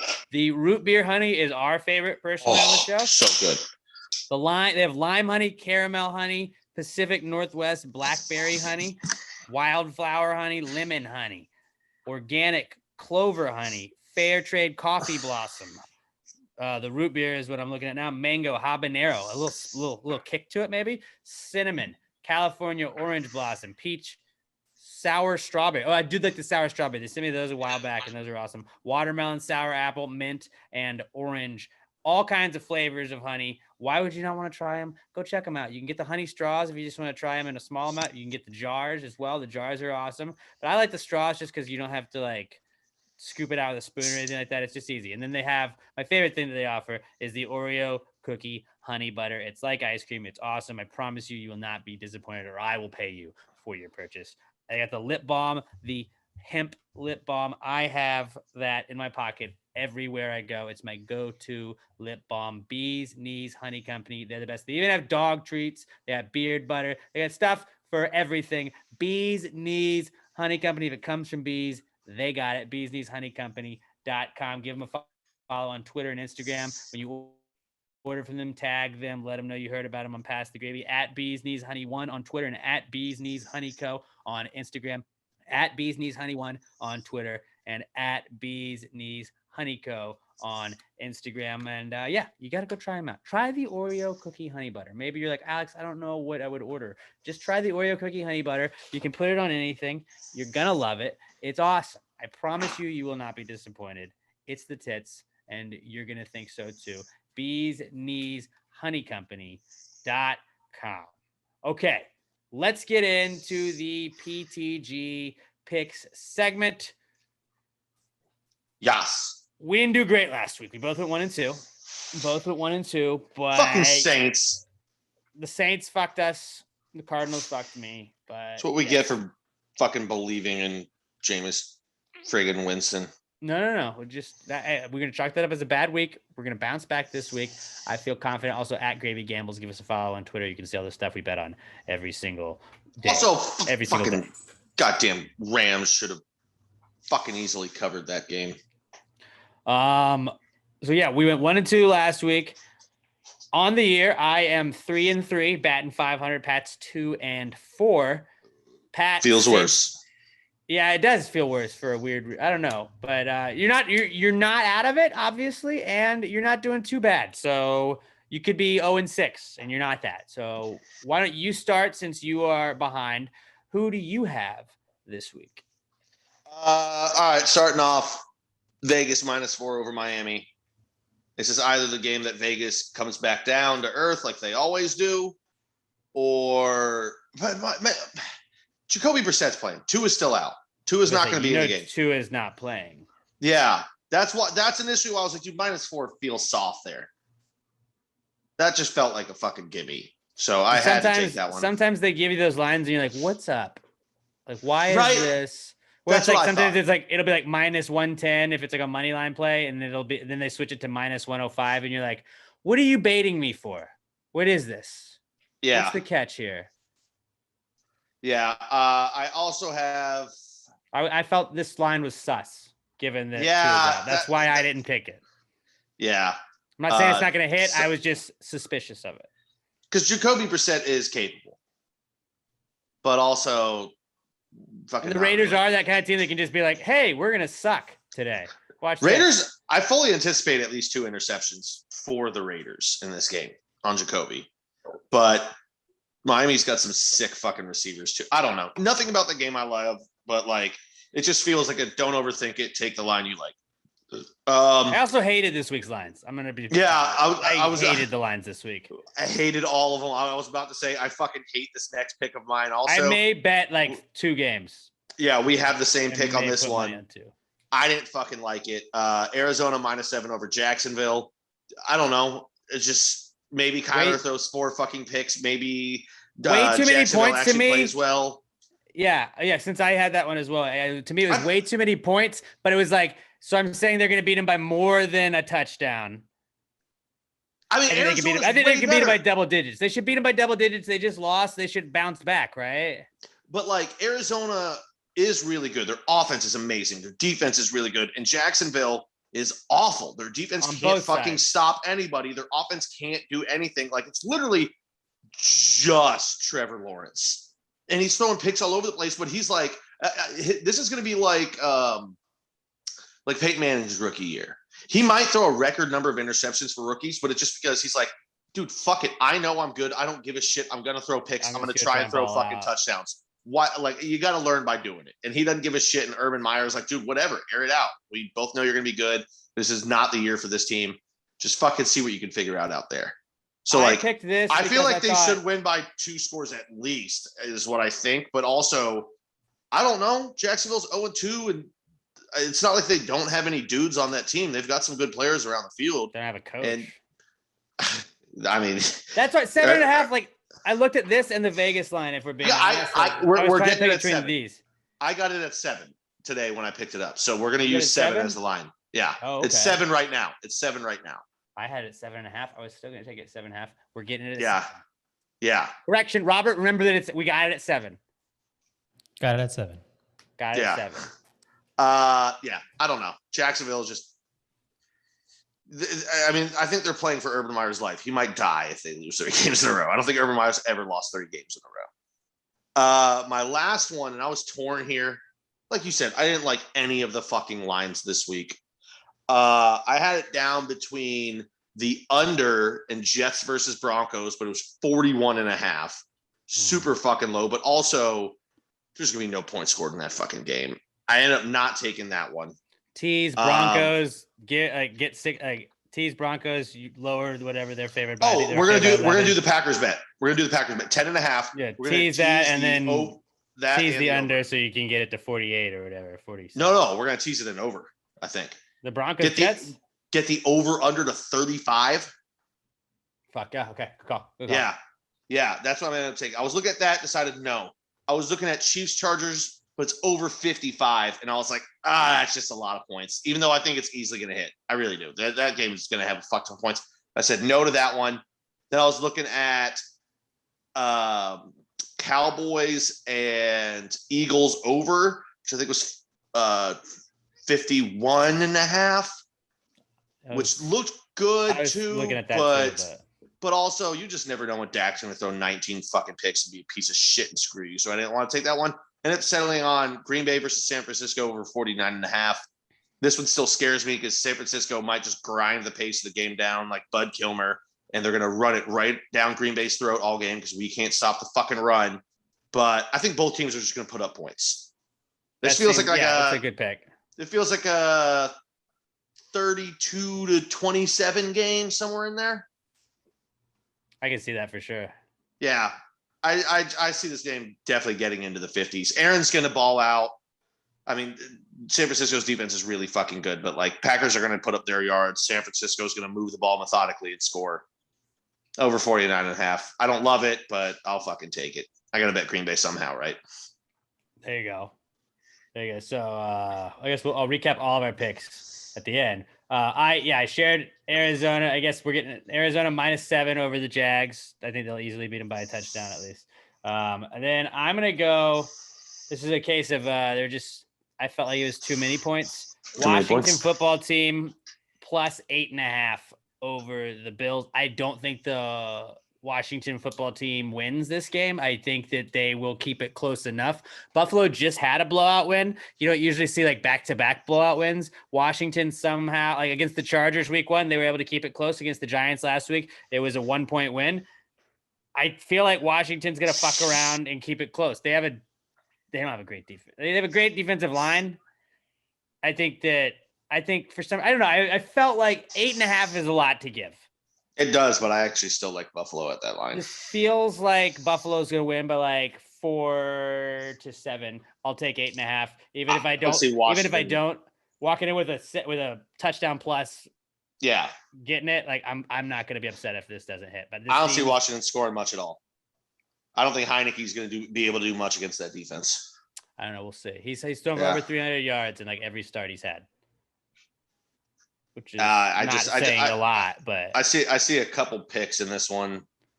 What I could see though, what I think most likely scenario, like Buffalo jumps out to a pretty solid lead and Washington chips away with it in the second. Get a backdoor cover.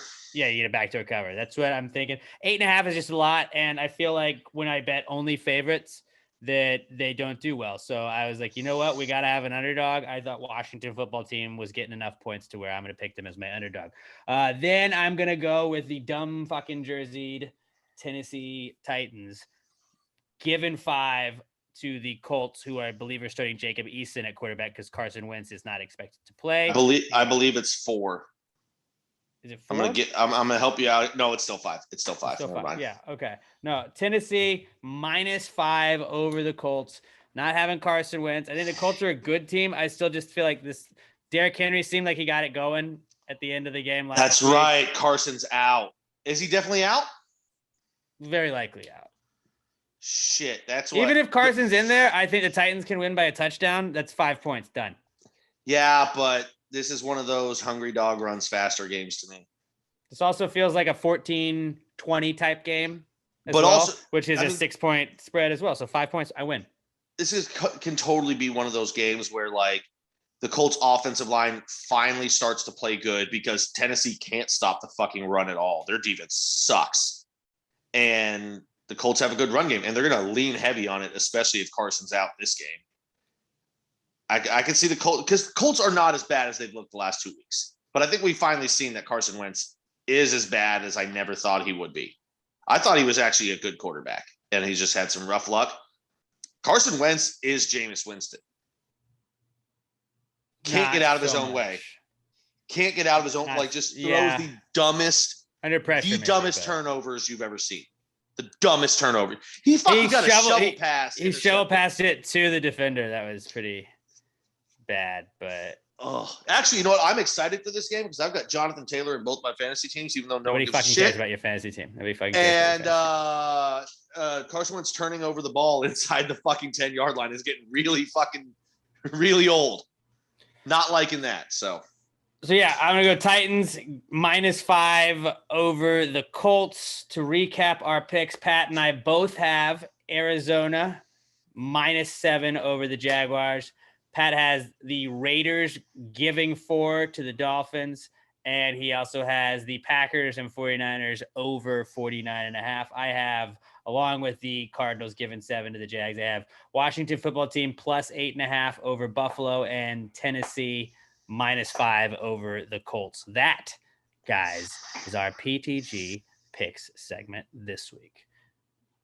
Now we're going to move along to the What Would Jesus Do segment, brought to you by our pals at F Your Liver. It's my favorite drinking game. Like, there's a lot of drinking games. This is the best one to go to because you don't have to think too much. It's just it's very simple. You open it up. It's a Houston-made drinking game, by the way. It's an awesome game where you might have to quick draw your finger gun. Pew, pew, pew, pew, pew, pew. If you're listening to this, you're going to be perfect for this.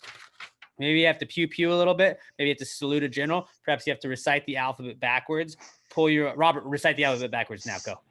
Oh, I cannot do this. Go right now. Go. Z X Y. Nope. I Z Y X W V. I've not been pulled over many times. Well, it's good because you would fail that immediately.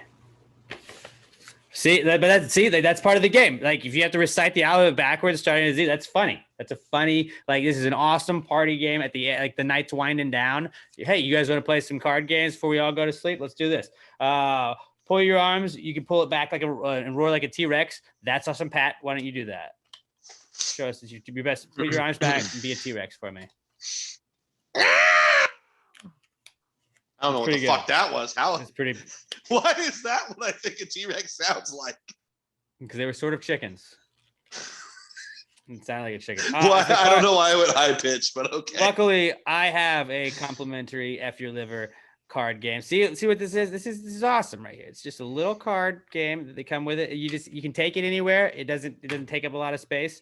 Ladies, you can just throw it in your purse and I got an idea. We can play cards. Let's do this. And instead of having to play King's Cup, where you have to be like, what does 4 mean?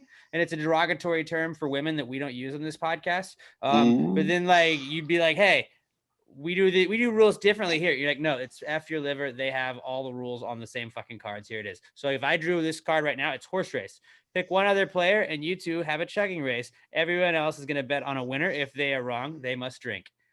That starts any party anytime you want. That's awesome. Let me pull another one. Let's see what else we get.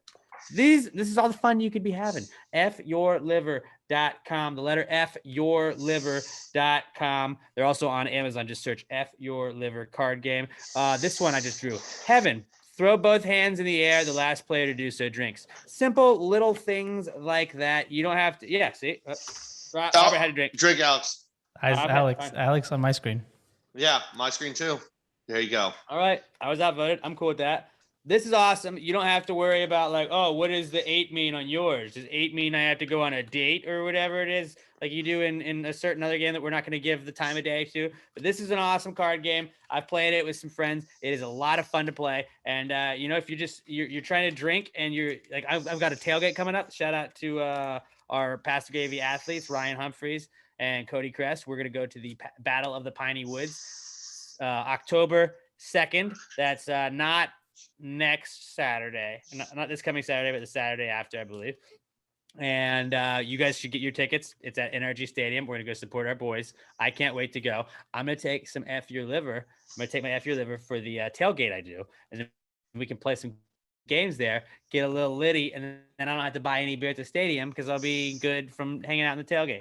But F Your Liver is awesome, guys. They have 54 unique cards, each with their own exciting rule, featuring Livy, the liver, as their visual reference to help you quickly learn the game. It's so simple. Like, no matter what you've been drinking, we all drink responsibly, but no matter how much you've been drinking or how long you've been drinking, it's easy to figure out, okay? Go to FYourLiver.com or search F Your Liver, the card game, on Amazon. And if you use the promo code LIVY21, that's LIVY21 at FYourLiver.com, you're going to get 10% off your order. That's promo code LIVY21, LIVY21 at FYourLiver.com. You get 10% off your order. And tag them on Instagram at F Your Liver, all one word. Let them know you're supporting the people, supporting the podcast. I'm really excited to have them on board this month with us. And hopefully they stick around with us for a long time because this is an awesome game. It's a Houston game. We like to support our local people, and we like to support the people supporting the podcast. F Your Liver, America's best card game. I'll just say it, all right? FYourLiver.com. Search F Your Liver card game on Amazon. They're the official sponsor of the What Would Jesus Do segment. Jesus, Jesus, what would Jesus do? Jesus, Jesus, what would Jesus do?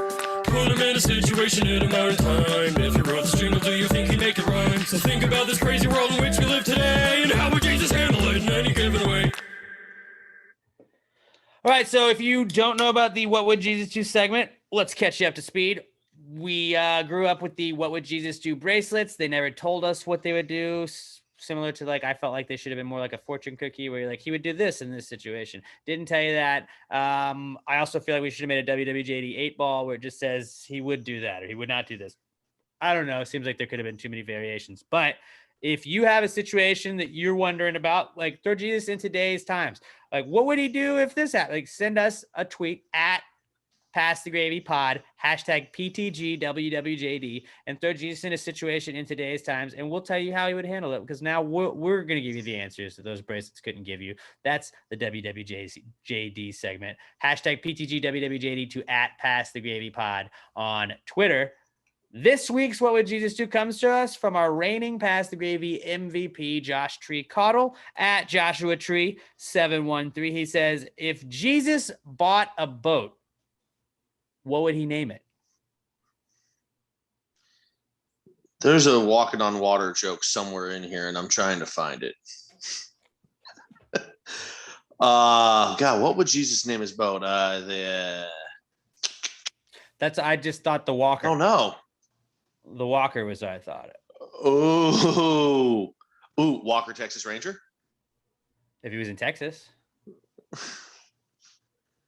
Because that works on, if he's got to be in Texas, that would work on 2 levels. I also thought a really funny one, a sarcastic one that he wouldn't use because he's Jesus, would be do you know who my dad is? That would be a pretty funny one. I don't think he would, though. Crucifixion keeps popping into my head, but that's his metal band, not his boat. That was the monster truck, right? Oh, that was the monster truck. That's the crucifixion. God.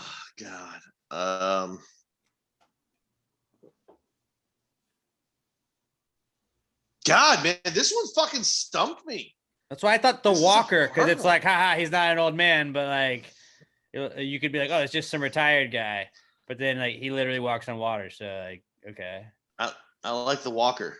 Robert, do you have any ideas? I have not been able to come up with a good idea. I never get stumped. I always got something. This one stumped me. Yeah, I can't really think of anything either. I think we gotta go with the Walker then.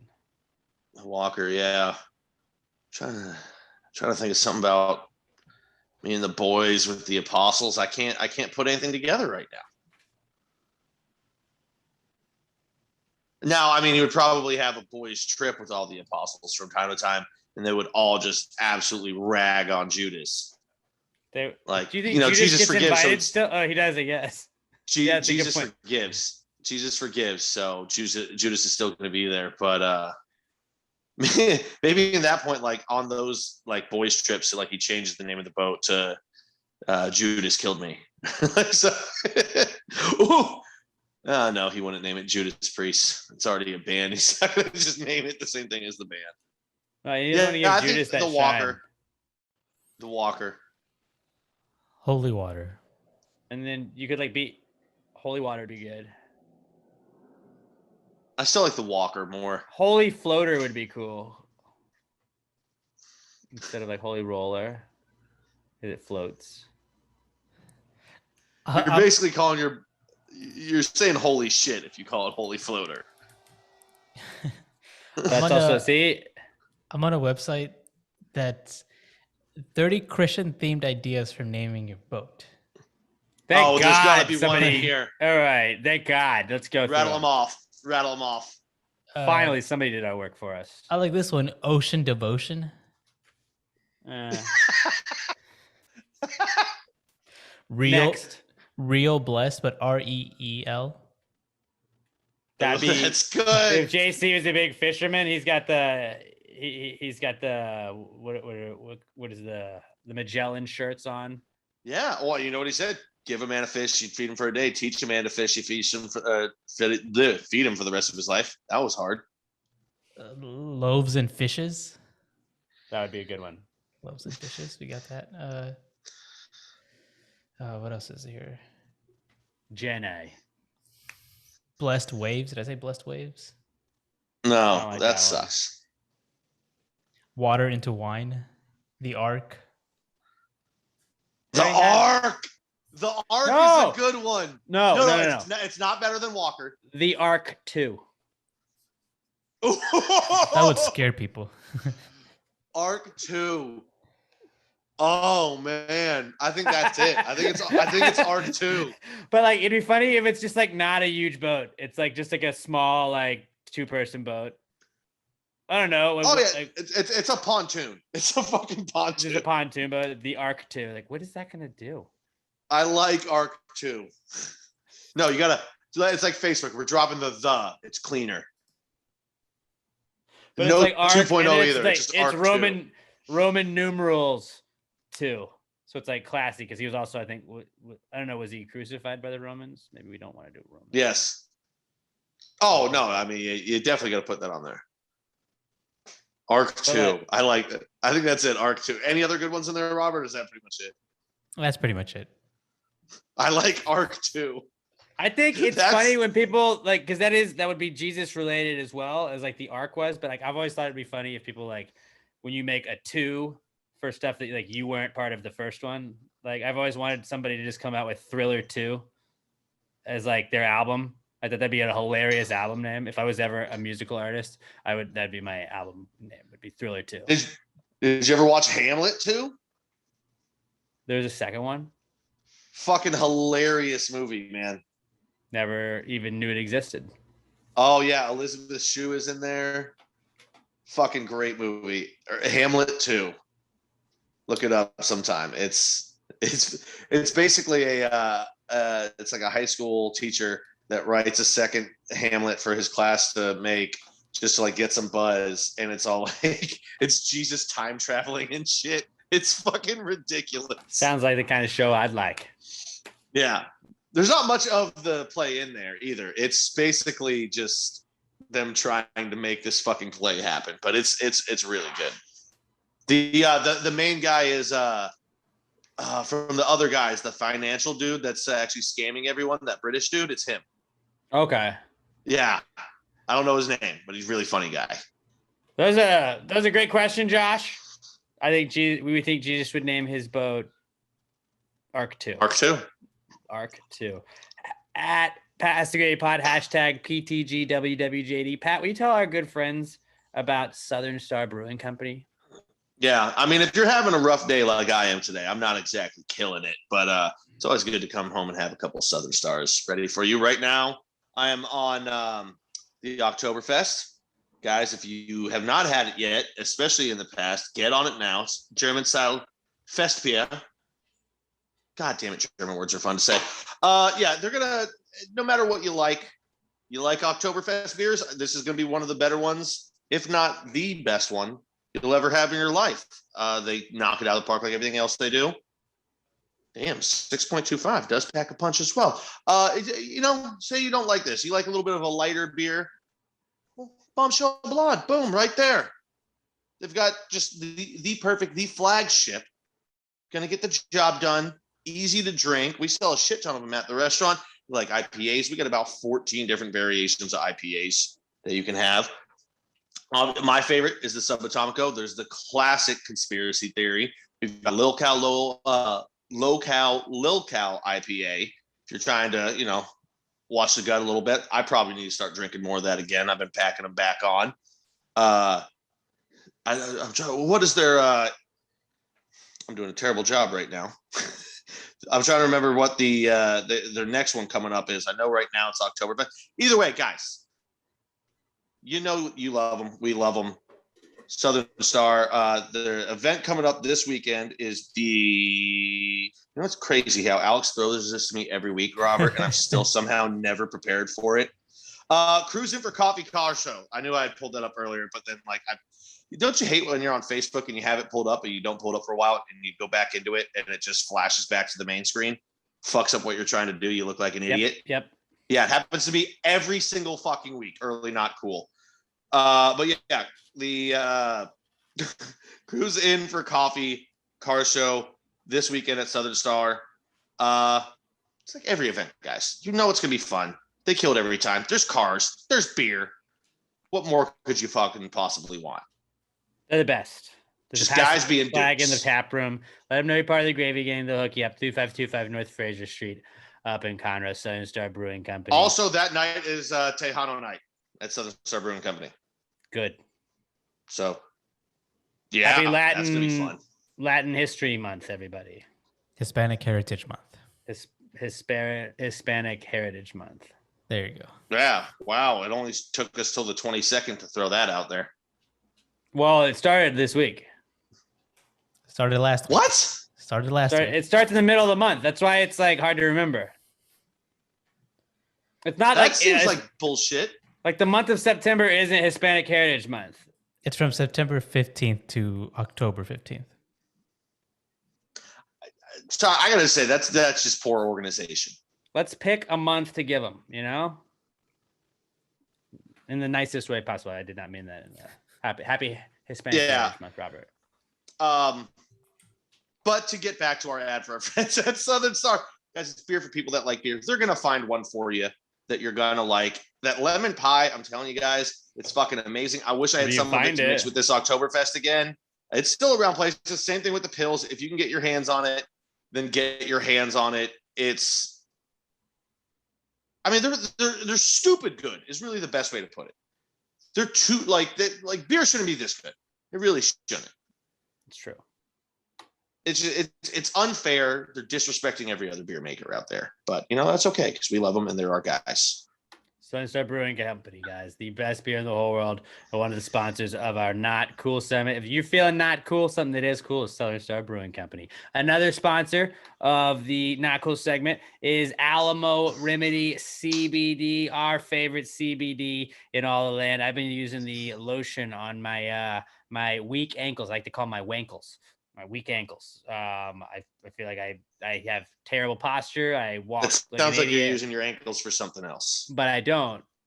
But when you're putting that lotion on, that you can kind of do that. So think about that. It's a good way to disperse the lotion. The cucumber melon lotion. It smells like yogurt. I have not tried to taste it because I feel like it wouldn't be good. But don't try and taste it because it is lotion. But I feel better the next day every single time I do that. The CBD gummies, 250 milligrams of gummies. They also have the tincture oil and the capsules, as well as their CBD lip balm and their hemp flower. Almost all of it is priced at $17.99, except for the lip balm, which is priced at $9, and the hemp flower, which is $19.99. That's not weed. It seems like weed, but it's not. It won't show up on a drug test or anything like that, but it will give you a nice little you chilled out mellow vibe, and you won't have the paranoia or the awkwardness in public like you would if you're smoking a little of that hot leaf. Alamo Remedy CBD, the best CBD products we got at Alamo Remedy and at Alamo Remedy CBD on Twitter and Instagram. Let them know you support the people supporting the podcast. Use our promo code PTG at checkout, and you're going to get 10% off of your order at alamoremedy.com. Alamoremedy.com, PTG as your promo code at checkout for 10% off of your order, and you're going to get that discount. alamoremedy.com, and then at Alamo Remedy and at Alamo Remedy CBD on Twitter and Instagram. Let them know you're supporting the people that support the podcast. alamoremedy.com.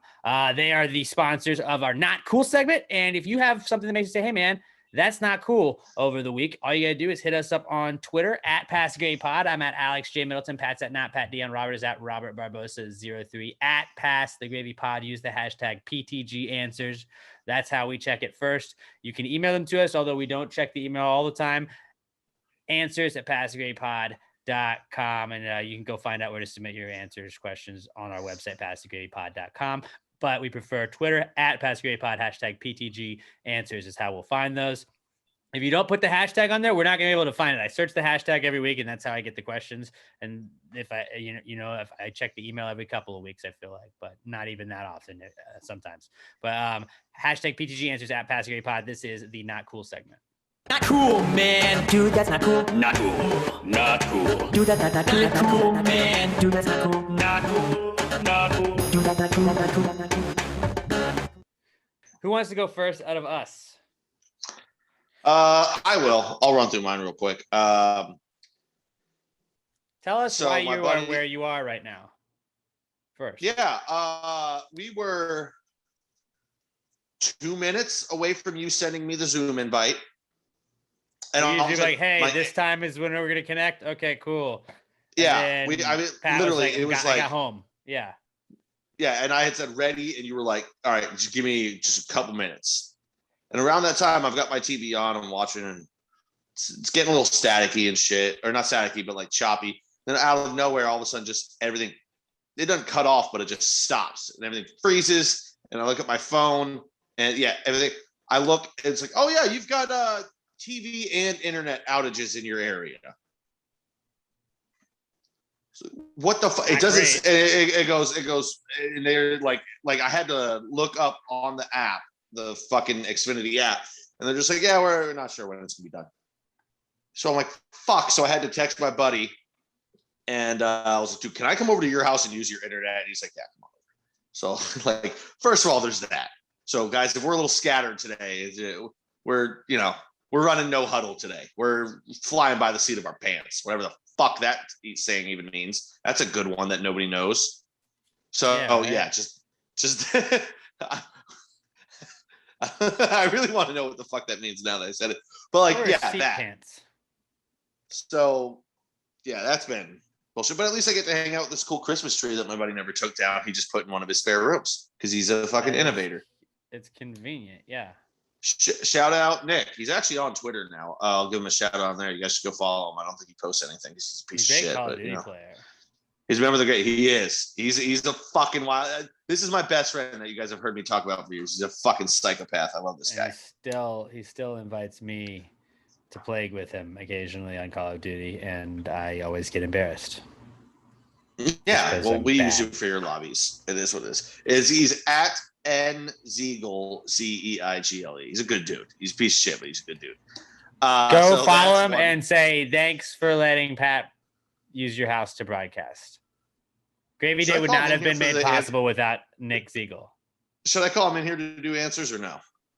Once we're done with this. It'll probably just take longer, and we need to get out. That's we need to true. get That's out true. for We Robert's did sake. get this going. All right. So yeah, that. Also, my buddy got Madden. He was like, dude, let's play. So I downloaded Madden. I've got the new Xbox. He doesn't, and there's no cross-generation play. So if you have the old Madden, you have the old Xbox, you can't play with the new Xbox. Correct. Dumbest. Oh, Like that sucks. it doesn't support cross-platform either. So like Xbox to PS. I kind of need to get PlayStation. the Xbox. which, I like, need to get the new one. I think I need to get. I- That. And that's Well, just you know subtle who to not hit up. cool. Yeah.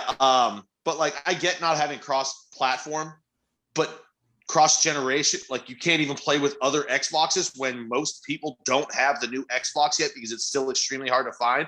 Are you fucking kidding me, EA? EA Sports consistently makes like every decision they make, they're like, well, this is what would be good. So let's make the other decision because we're pieces of fucking shit. That's EA Sports. Like literally take a picture of a pile of dog shit, and that's this company. But they have a monopoly, so you got to get what you fucking get. That fucking pissed me off the other day. And then my final one is just, I don't know what it is about Tuesdays, but it's the one night that I should really get a good rest because the rest of my life is in fucking shambles at all times anyway. I don't give a shit. But Wednesday's my one day where it'd be nice to go into the day with a good night's rest and be fresh and ready and have an active brain for this podcast. But it's the one night that I fucking always stay up till like 4 o'clock in the morning and then get like 5 hours of sleep. 5 hours of sleep is a Every lot to me. fucking time. But to me, it's not like, Right. or So like throws it'll you be off. 4 or 5. Like I'll be there and I'm playing video games at night. I get home from work probably around 11 something. I'll play some video games, eat a little something, watch some TV, and I'm playing. When I'm playing video games, I'm always drinking a little bit. And I'm like, oh, it's 1 o'clock. Well, I should go to bed by 2. 2 o'clock hits. I was like, I can do 3. 3 o'clock hits. I'm like, oh, 4 won't kill me. And the whole time I'm thinking, stop it. Just go to fucking bed. Just go to bed. What's the point? Get some sleep. But then I'm also like, but Brooklyn Nine-Nine is real good right now. Keep watching. And it happens every fucking week. It's the only day of the week that I stay up that late. It's so fucking stupid. But no, I get that. You have like a day though. That is like your day where it's like my late day. But yeah, 100%. But I still have to go into work on fucking Wednesday morning. True. So it's just like, what the, like, I can literally do this any day of the week. It doesn't fucking matter. Like if I'm tired at work, I'll fucking slam a couple cups of coffee and I'll be good to go. But like right. the one day where it'd be nice to have an active brain for this. I just self-sabotage everything in my fucking life. Pretty much. Actually, I do have one more that I want to throw in real quick. I just thought about this. So on Hinge, I was swiping through the other day. And you can like basically it's super I didn't know light. you were on Hinge. That's good. Good to know. I don't ever do anything with it. I just kind of swipe through it. But there's like they're called roses, but it's basically a super like. And some girl said something about what is a super like? I will not shut up about. It just means like you'll pop. Like they'll definitely see it. Like if you send them one of those, they'll definitely see it. You don't have to you're match. talking to two guys that have been in like both like decade-long relationships. I don't even really understand it. But anyway, like I'm swiping through that section and it goes, she said something like the prompt is, I will not shut up about, and she goes, chickpea soup. And my fucking broken brain goes, all right, you get one of these roses like a week that you can send where they definitely see it. And I go, this is probably a waste, but I have to say it. Do you know the difference between a lentil and a chickpea? And the answer to that is I've never paid $200 to have a lentil on my face. It's the worst joke ever. But I sent that to her and I was like, guys, I've never wanted a response more in my life. She has not responded. I was like, God damn it. This was yesterday. It's only been like 24 hours, but I was like, man, I wanted her to respond. So, and honestly, the fucked up thing is I wanted her to respond just so I could get the joke off.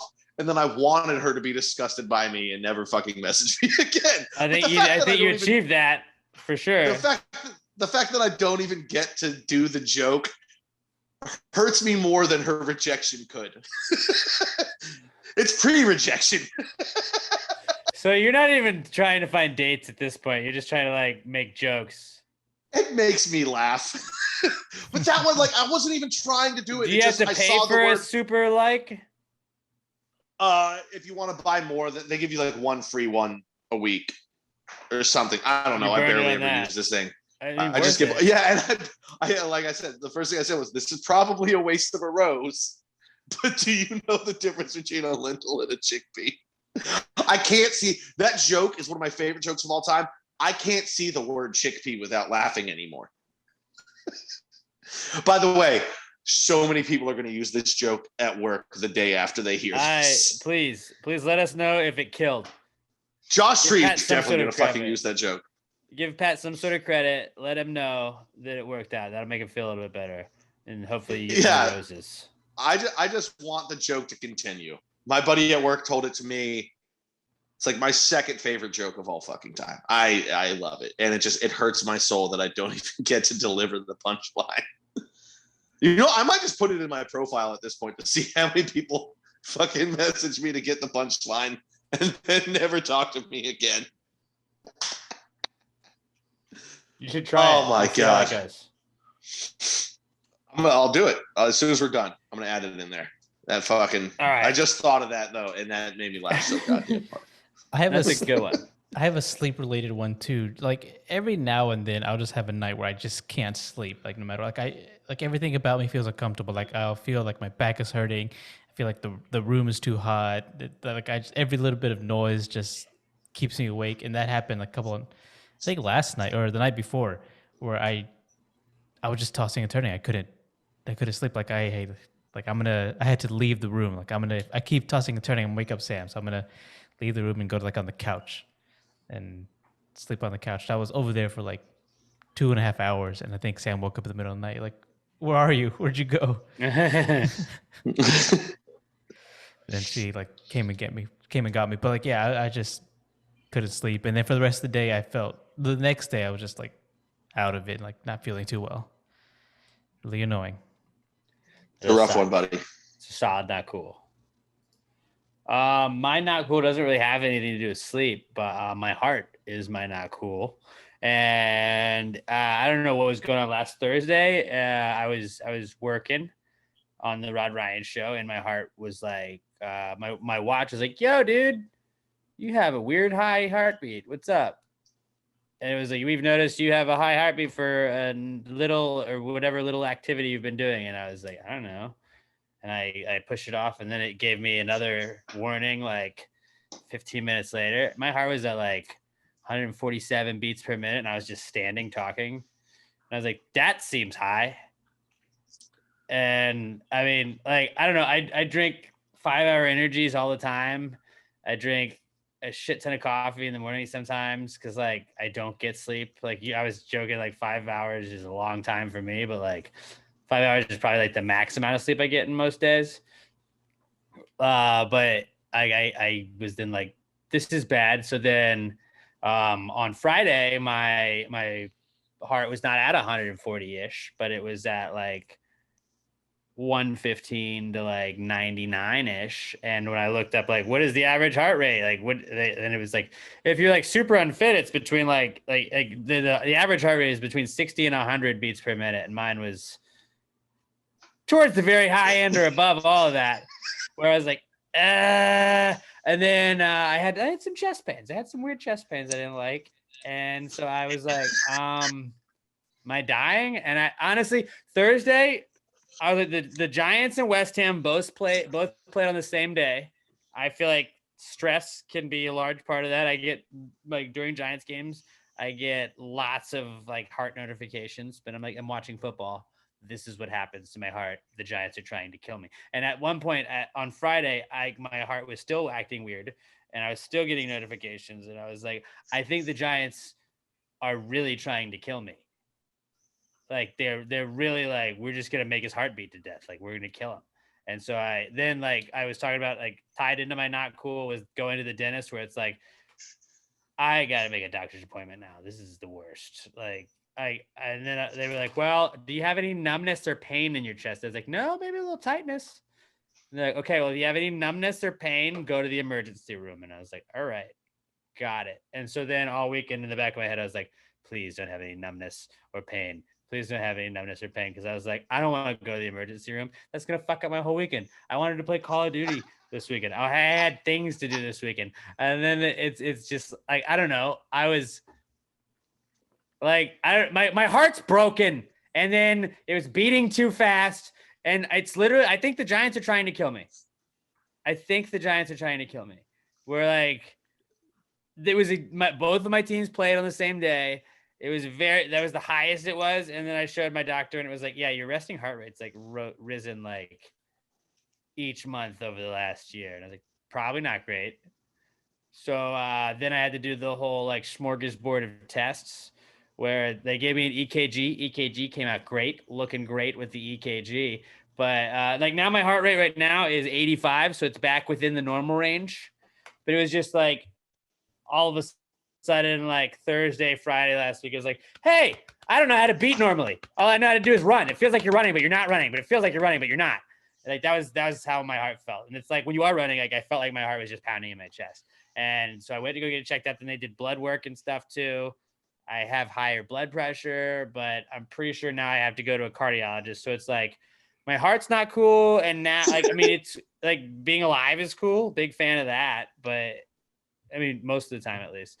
But like now I'm probably going to have to go to a cardiologist and be like, hey, dude, like they have blood work they took that they haven't given me results back on yet. But hopefully that comes back okay. I don't know. She definitely said that like stress could be a part of it, but didn't want to rule out anything. But it was just having to schedule a doctor's appointment, and then starting my Monday was going to the doctor right after I got off work. And I fucking hate going to the doctor. Doctors and dentists, I don't like it. And I had been doing like virtual doctor's visits, but I was like, I probably should go in person for this one, since it's like my heart. Like heart's a pretty big part of your body, from what I've learned in school. And I was like, I should probably make sure it's doing okay. I also have like a family history of heart issues, so it's like, Oh damn my it. God. And I talked to my dad. My dad was like, "Yeah, I went on blood pressure medication when I was right about your age, so probably gonna go on some sort of like medication at a certain point for just my blood pressure or whatever." But Oh my God. and Why again, am I I laughing don't so have hard at have this? super high blood pressure. I just have like high-ish blood pressure. But yeah, the heart thing was a concern. So my heart, not cool. I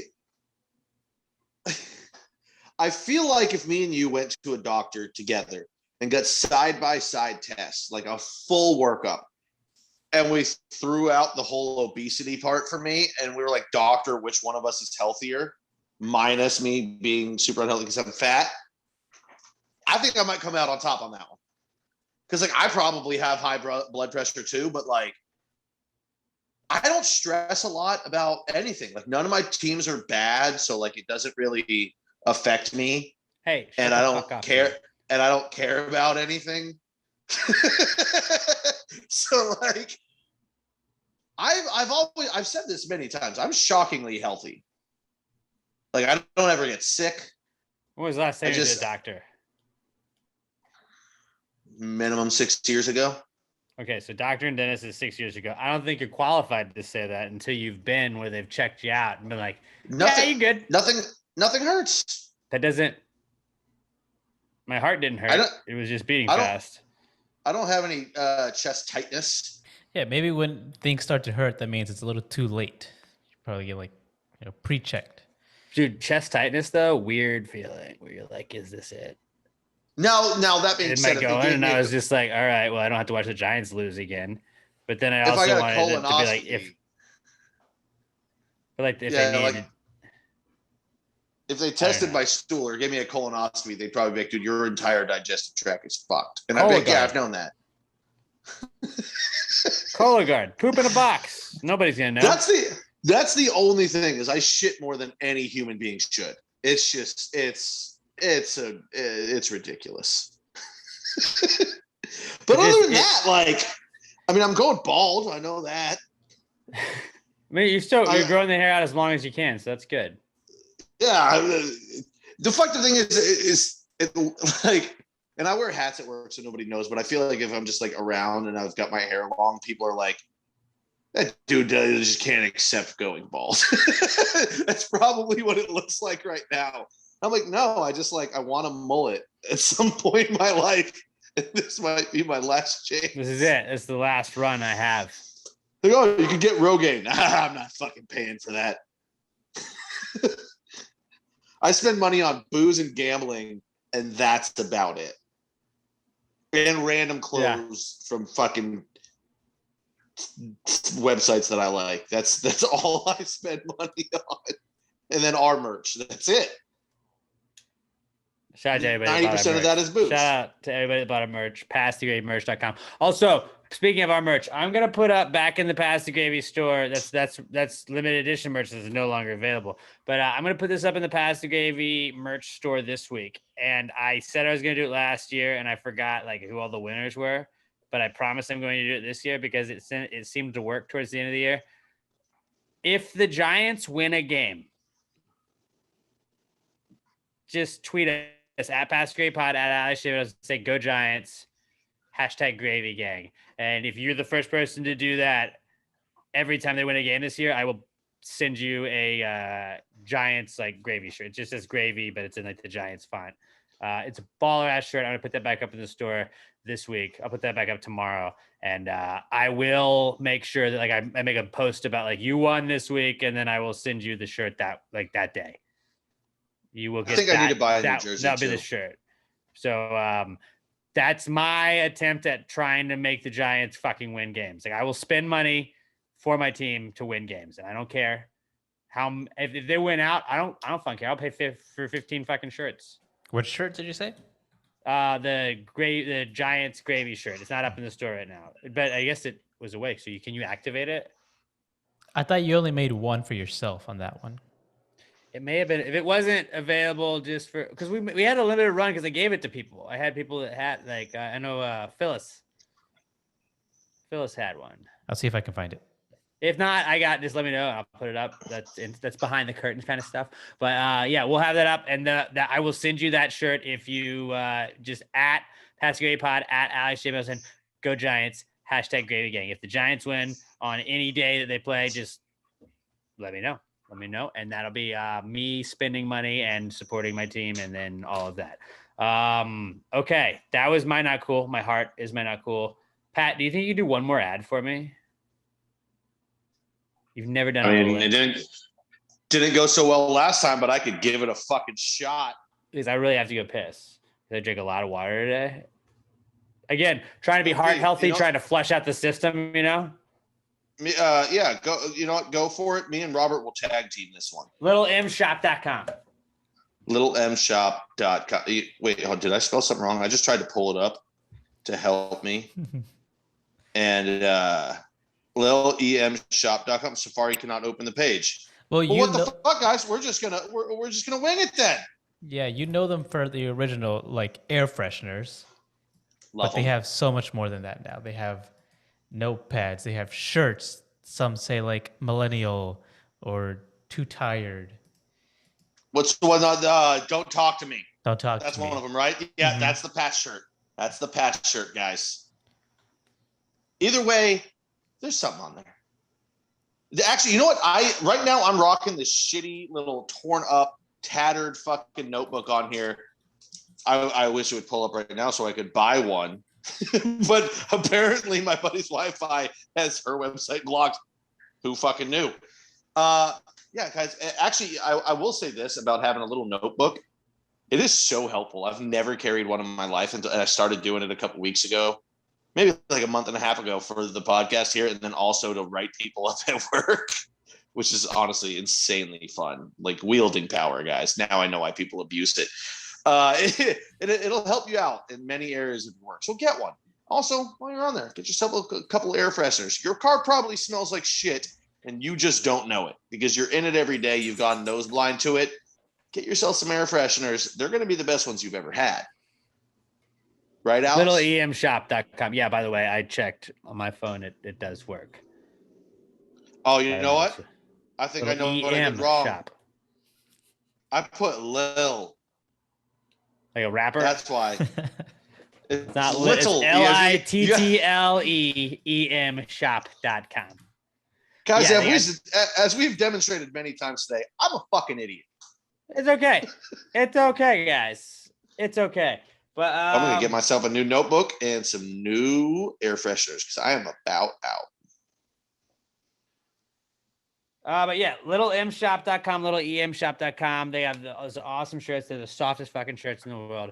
Go check them out. They got keychains. They got mirrors. They got stickers. They got everything you could ever want. littleemshop.com, the official sponsor of the Answers segment. If you have a question for us, whether it be relationship advice, you want the boys' opinion, who cares? Maybe it's a high thought you had, something you saw on a billboard online, you wanted our opinion on, at PassGravyPod. Hashtag PTG Answers. And you can also email them to us, answers@passgravypod.com. But we do check Twitter first. Hashtag PTG Answers at PassGravyPod. This is the answer segment, guys. Well, if you just answered the question, why just answer the question? Be honest, no big deal. Yeah, answer the question. Don't change the subject, just answer the fucking question.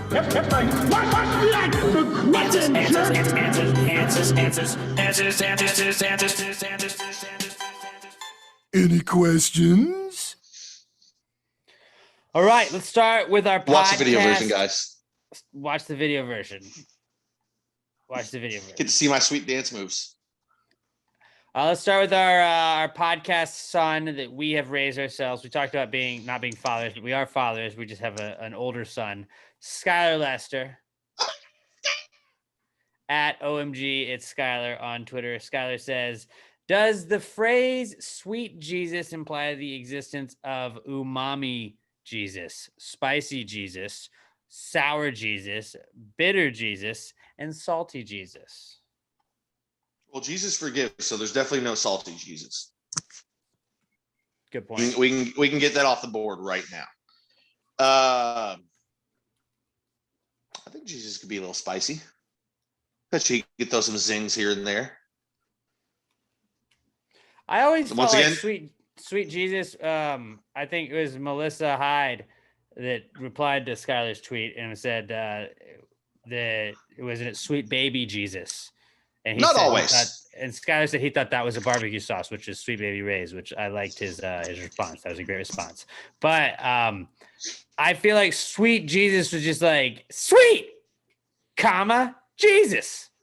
That's Like also it's incorrect. sweet. It's Jesus. Like I thought that was cool. Like I've definitely heard sweet Jesus. Usually it's like, oh my God, I can't believe that happened, or like awesome. Sweet Jesus. Well, sweet That's Jesus. how I use it. Yeah. That's how I use it. It's like a punchline when you see something cool, or so something crazy happens. Sweet Jesus. But what is umami? That's what I was an gonna idiot. say. I don't know what that one. umami is. I was gonna say umami, spicy from time to time, sour, bitter, and salty. No, Jesus forgives. He's never sour, bitter, or salty. Umami is umami or savoriness is one of the 5 basic tastes. It has been described as savory and as characteristics of broths and cooked meals. The picture I see the Ugh. most is like asparagus and tomatoes. But yes, umami Jesus would like that it's a flavor. So like Ugh, it's you're trying to say salty. Jesus is savory and tastes good? You nasty. By the way, it's actually also not true because I've had the body of Christ many times in my life. That cracker, you could not say it's umami. Also couldn't say it's spicy. Oh, you could put a little Cholula on there to make it spicy. So I'll say sweet Jesus and spicy Jesus, yes. Everything else, no. No, I do not think the phrase sweet Jesus implies the existence of any other sort of Jesus. I think just saying you could sweet have a Jesus. spicy Jesus. But I think saying sweet Jesus is just an exclamation. I don't think it's like that there's another existence of like a spicy Jesus. I want to believe in the existence of spicy Jesus, who like you'll pray to him and he'll like just zing you. Dear Jesus, I'd love to lose some weight. Hit the treadmill. Boom. He just roasts you. It's just spicy Jesus is just roast Jesus. When you Crossover send him joke, prayers, pass the gravy bro joke. He's like Zingbot, but Jesus. I didn't want to say it, but that's exactly what I was thinking of. Go listen to our Except- Big Brother podcast if you watch Big Brother. Except spicy Jesus's jokes would hit 100% of the time, and not, I don't know, 40%. Some of the time. Yeah. Everybody listens to both podcasts is gonna love that joke right there. Great question, Skylar. Great question, son. We're glad to see that your brain is blossoming and that you're really thinking up some stuff. Todd Voss at as_seen_by_TV on Twitter says, "Is Willy Wonka just the kids' version of Saw?" Yes. And also, can we make a kid's version of Saw? I would like to see a version of Saw where he's just kidnapping kids that are fucking dickheads. What? Like, you were running around the restaurant screaming the entire night. Now you have to saw off your own foot to get out of here. Let's kill some kids in those movies. Something you probably don't hear a lot of in Hollywood. Yeah, I am pro fucking punishing dickhead kids. And let's be honest, some people are like, oh, it's the parents' fault. Some kids are fucking dickheads. But you know what? Also, I'm very pro putting the parents and the children into the saw chambers. So yeah, let's go for it. But that's just me. Willy Wonka was like, because I guess Saw, like, if you won, you got the gift of life, right? Like, which is probably the greatest gift. But And if Willy you won Willy you got Wonka, a you got a chocolate factory, which I would say is a better gift. which is the greatest thing a child could ask for. Yeah. Afterlife. Life, then chocolate factory power ranking in best gifts. I would say that it was a similar version. Like, what was his face? Charlie didn't get chopped up in that fucking fan when they went and him and his grandfather like dozed off. His fucking piece of shit grandfather was like, I can't walk. I lay in a couch bed all day. And then like, oh shit, you got a golden ticket. Well, watch me hop out of bed. You're like, no, grandma, sit the fuck back down, and dude. skip. Yeah, dude. What have you Fucking been burden doing? on your family, dickhead. Laying in bed all day. Come on. Yes. Saw for kids is Willy Wonka. Yeah, I mean, because those other kids, you Minus have to assume death. they died, But like the girl turned into a blueberry, like she's not gonna stop getting bigger, right? She popped. right? The one kid got sucked into a just didn't wanna chocolate tube. see He's it. definitely gonna drown in chocolate. That fat German kid, Right. oh porky bastard. And like nobody wants to admit it, but it's like, I mean, it's not me at that point, you know. You like survival of the fittest then. But yeah, And there was the dickhead you- cowboy kid that chewed gum. Fuck that kid. that kid. I don't even Fuck remember that how kid. he died, but I wish it was me that did it. Yeah, so I would say that Willy Wonka is definitely the kid's version of Saw. It's a great question, Todd. Great question. Definitely.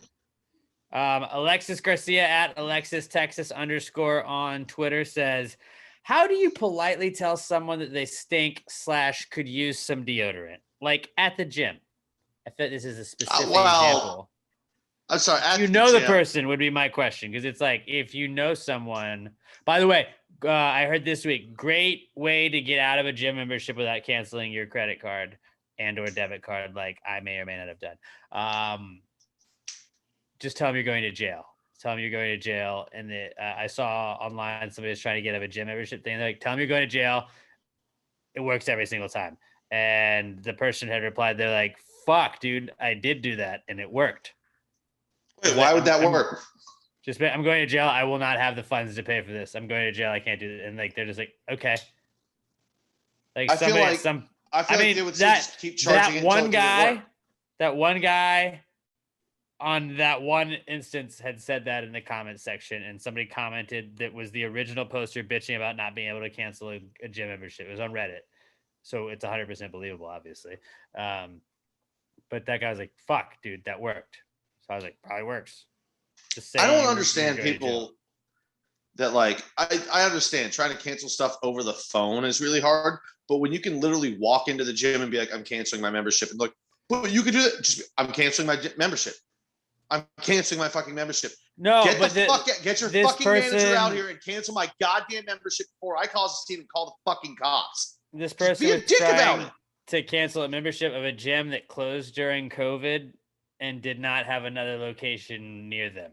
And they were like, well, you have to go to the location that you started your membership with. And he was like, all right, well, That's I fair don't enough. live there, so I don't know what you want me to do. It doesn't exist anymore, but okay. They're like, tell them you're going to jail. They won't ask any more questions. Because it's like, if you go to jail, like maybe you're a murderer. I don't know. I don't want to piss this guy off. Probably tell him prison. Tell him prison, because that's over a year. That too. Jail, prison, same thing to me. Yeah. To a lot of people.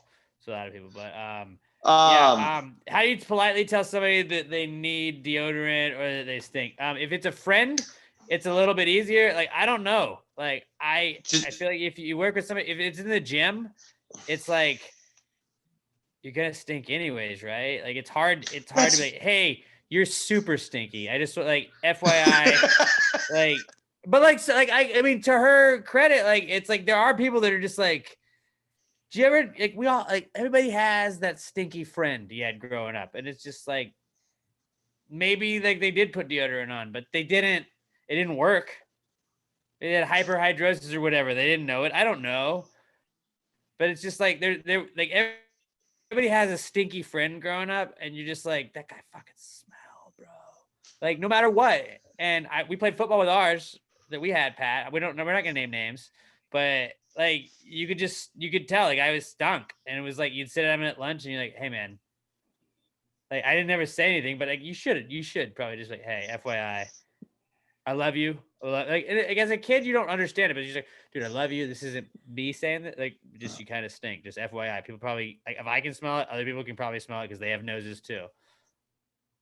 I do think there's people that like you sit around you're around yourself all the time, so you don't necessarily always smell. Like I can smell. Like the other day, like I lifted my arm and I could smell under my arm, and it was like, ugh, all right, take a shower, dude. And it was like a day, like I didn't take a shower like Friday night, and it was like Saturday evening when I smelled myself, like, and it was just like, okay, Like we're going somewhere here. Like I got a shower, obviously, but like there's times where I feel like people like if you're only around yourself, you don't always know how you smell, and I think like you become used to your own smell. So there are people that stink that just don't know they stink.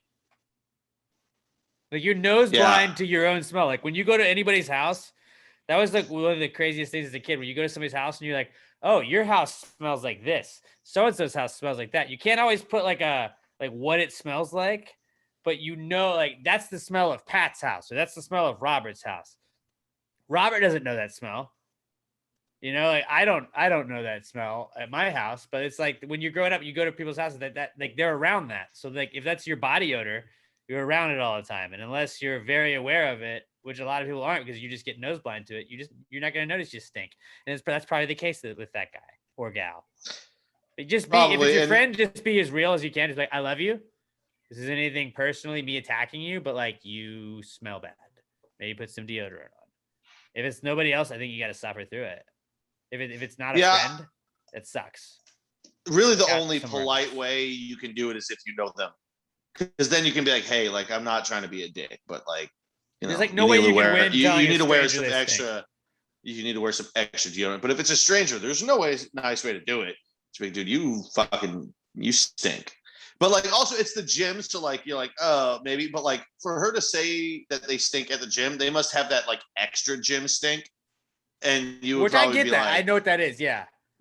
You'd probably be like, fuck, man. Like you got to wear some deodorant before you come in. Cause like, it's obvious you're coming in. Like I'm not wearing deodorant because I'm just going to get sweaty anyway. No, dude, you got to put like the base level of protection on. Like that'd be like saying, I'm not wearing a condom because like you can still get pregnant from it. Yeah. But like still use the base layer of protection, man. Yeah. No, like if Robert came up to me and Robert and I worked out together, which is hilarious. Like I don't work out, so like, we're the most unworking out in this podcast of all time. But if Robert came up, if Robert and I say we are working out together, we're like, you know what, we're gonna get in shape this year, and fuck Pat, we're gonna get in shape by ourselves, and Pat's gonna be so jealous at our summer bods next summer. But like, say Robert and I were going to work out all the time. And Robert, like if Robert could smell that I stunk, and Robert at one point was like, "Hey man, it's nothing." Like, and Robert is like the most like blunt person ever. So I would actually, Robert would be the perfect person to tell you because you're just like, I know he means it from a place of love. I don't want to work out with you anymore because you smell really bad. Say, hey, you really smell bad. Can you like? You should probably put like. I'd be like, oh my god, dude, I'm so sorry. Thank you for telling me. Like, it's like if you're friends with somebody, it's the classic like food in your teeth situation. Would you want me to tell you if you had lettuce in your teeth? Yes. But if it's like a stranger, it's like, hey, dude, you fucking smell bad. Like, that's a weird thing. So I don't know. The way to politely smell is like if you're with a group of people, like maybe like, do you smell that? Like, did you put like maybe loudly say that around the person? Like, did you put on deodorant? It just stinks around. Like maybe they'll get it that way, but other than that, like there's not much else you can do. If it's a friend, just be like, I love you. You kind of stink sometimes. And I think like I would take it to heart. I would appreciate that Robert told me if that was the situation, you know? Yeah. So I think that's the case. If it's not, then just work out on another part of the gym or get a new gym. Say you're going to jail, get a new gym. or if it's like just really, really bothering you, it's not a nice way to do it. You're just gonna tell me, dude, you fucking stink. You need to wear more deodorant. And then if they're like, well, I've got a medical issue, like, oh, well, they make medical strength deodorant. Fucking deal with it. You're making me gag over here while I'm trying to do squats. You're freaking everybody else out. Yeah. And also sick brag about working out, Alexis. Way to go. Way to make us feel bad. We get it. You're cooler than us. I do 12-ounce curls. Not cools. Next answers question is from Javier Perez at Silkies_man on Twitter. He says, is Australia the world's largest island? No. Antarctica would be my guess. Yeah. Yeah, right? It's got to be in Antarctica. Yeah. I mean, if you think about, like, is Australia bigger than Africa? Yes. right? No? Yes? Well, also Africa is not really an island. I mean, we built Africa the is. canal through. Wait, is it? I thought there were no. We built this Suez Canal. It connected right there to Egypt, right? Before we built the canal through it, Fucking no. or not to Egypt, to fucking Asia, right, Robert?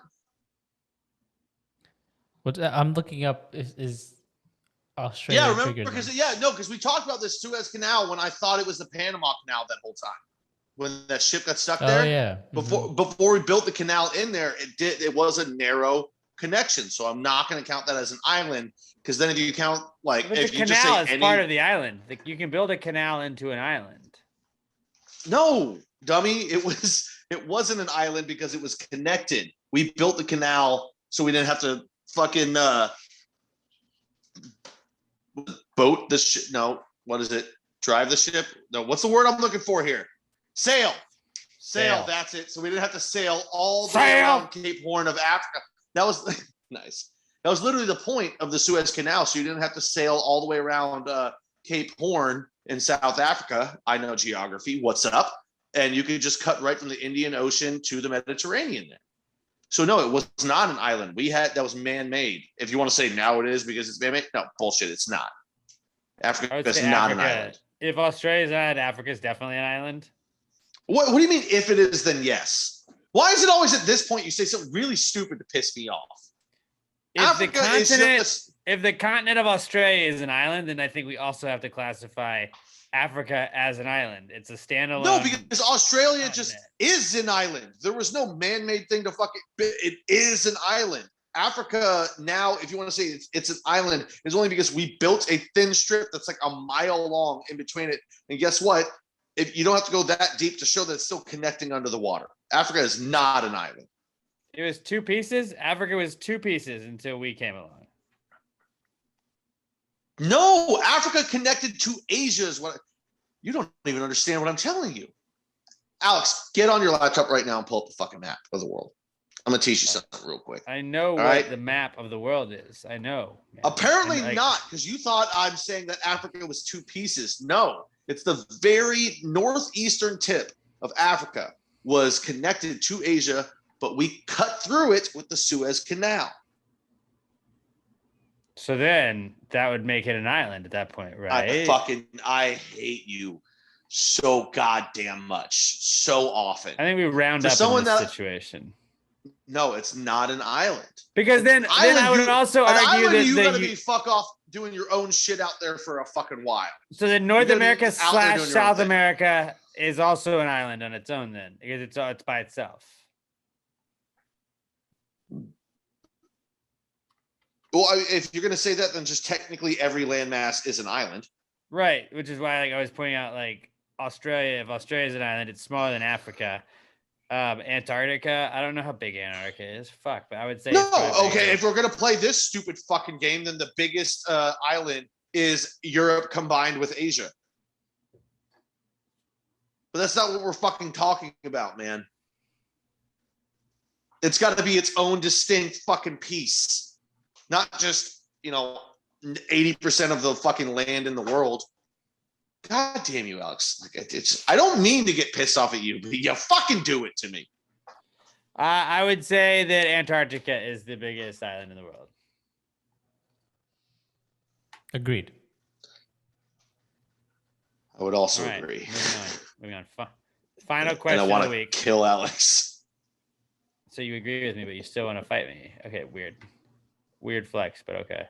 No, I agree with you on that. I don't agree that fucking Africa is an island, you dickhead. I think we allow it on that one, yeah. But no, Gen Z Zach, fucking don't. Gen Z Zach Woodruff at Salsa6800 on Twitter. He says, if a fork has 4 prongs, shouldn't a spoon be called a Z-Rock? Z-E-O-R or Z-E-R-O-K, Z-Rock, which would be 0 prongs. 0 with a K on it, much like a fork is 4. I don't think that's what I think it should be called a spoon. Yeah, also because it's not spelled a fork, it's a F-O-R-K. If you don't know how to can't spell, deny then, that the fork got its name because of 4 prongs, but like, oh, I can. but you're wrong. But that's That's- why it got that's- its name. But they also have like Depends a little- dessert forks with 3 prongs as well. So that would be, it's not a thork. Muscle at that fork. point. What? A tiny one with 3 prongs. Muscle fork. For mussels Yeah, and see, clams like they're not and always. such. It's not always 4 prongs. So I don't like. I think the spork nailed it. Just being like spoon fork, that's cool. But like, I think it's still, the spoon is still a spoon. Yeah, like a fork in the road doesn't have to have like 4 It's options. 2. Yeah. Yeah, you can have a fork nailed for it. like that. That's the best explanation. Robert wins. That is it. No, it is not. It's a spoon. Way to bring us home, Robert. There we go. Brought us home in just over 3 hours. Awesome. Not too bad. Not too bad. Hey, at Pass the Grade Pod, I'm at Alex J. Middleton. Pat's at not Pat Dan. Robert is at Robert Barbosa 03. Robert does a podcast with his wonderful girlfriend Sam every single Monday. A recent study suggests at a recent study pod. You can check it out every single Monday. Please go listen to it. Give it a 5-star review on iTunes, Spotify, iHeartRadio, wherever you listen to podcasts. I do a podcast with my friend Mike Fish. We talk football and soccer every single Tuesday, Claire and Big Blues days. You can listen to the Claire and Big Blue podcast wherever you listen to podcasts. We do Pass the Gravy every Wednesday. We have 2 more weeks left, or we have some. Tonight is a week from the finale night. So we have this Wednesday, and then next Wednesday will be finale night of Big Brother Pass the Gravy, bro. If you watch Big Brother, tune in. And if you're in the Big Brother pool, you might find out if you win if you haven't been paying attention. You could potentially Holy win. shit! And I still have a shot. and we could also potentially have 3 straight years of somebody on the Pass the Gravy bro or Pass the Gravy community winning it that is not a listener. And then we will give it to whoever wins second. Because I remember there was 2 years ago, it was Robert, Pat, and me got first, second, and third. And then Josh Tree had Cliff Hogg, friend of the show, Cliff Hogg, and he had 4th, but he still won because for some reason and it's all randomly drawn. Like every year it's randomly drawn. It's not like we're picking people. It's randomly drawn, and we have won 2 years in a row now. The Gravy Gang, like host of the shows, have won. So we'll see if we can make that 3 years in a row. Honestly, that'd be fucking impressive that we just like get drawn the people that win, but whatever. And if you get second, whoever gets the closest that doesn't win, if it's not one of the Pass the Gravy bro people this year, you will get anything you want from the Pass the Gravy store. So at Pass the Gravy bro as well. Please share us with a friend, guys. Tell them like, hey, there's this dumb podcast I can listen to. Check it out. They're cool. Pat and Alex fight a lot. Robert has to kind of Fat guy yells at a bearded guy. You know. Pat is mean sometimes. Alex is always great and level-headed and definitely isn't an idiot about his teams. Fat guy wants to kill Robert's children. great too. But yeah, Pass the Gravy Pod. Give us a follow on Twitter and Instagram, like our Facebook page. And until we talk to you guys next week, Pass the Gravy. Yeah. Bitches! Need a boy who can cuddle with me all night.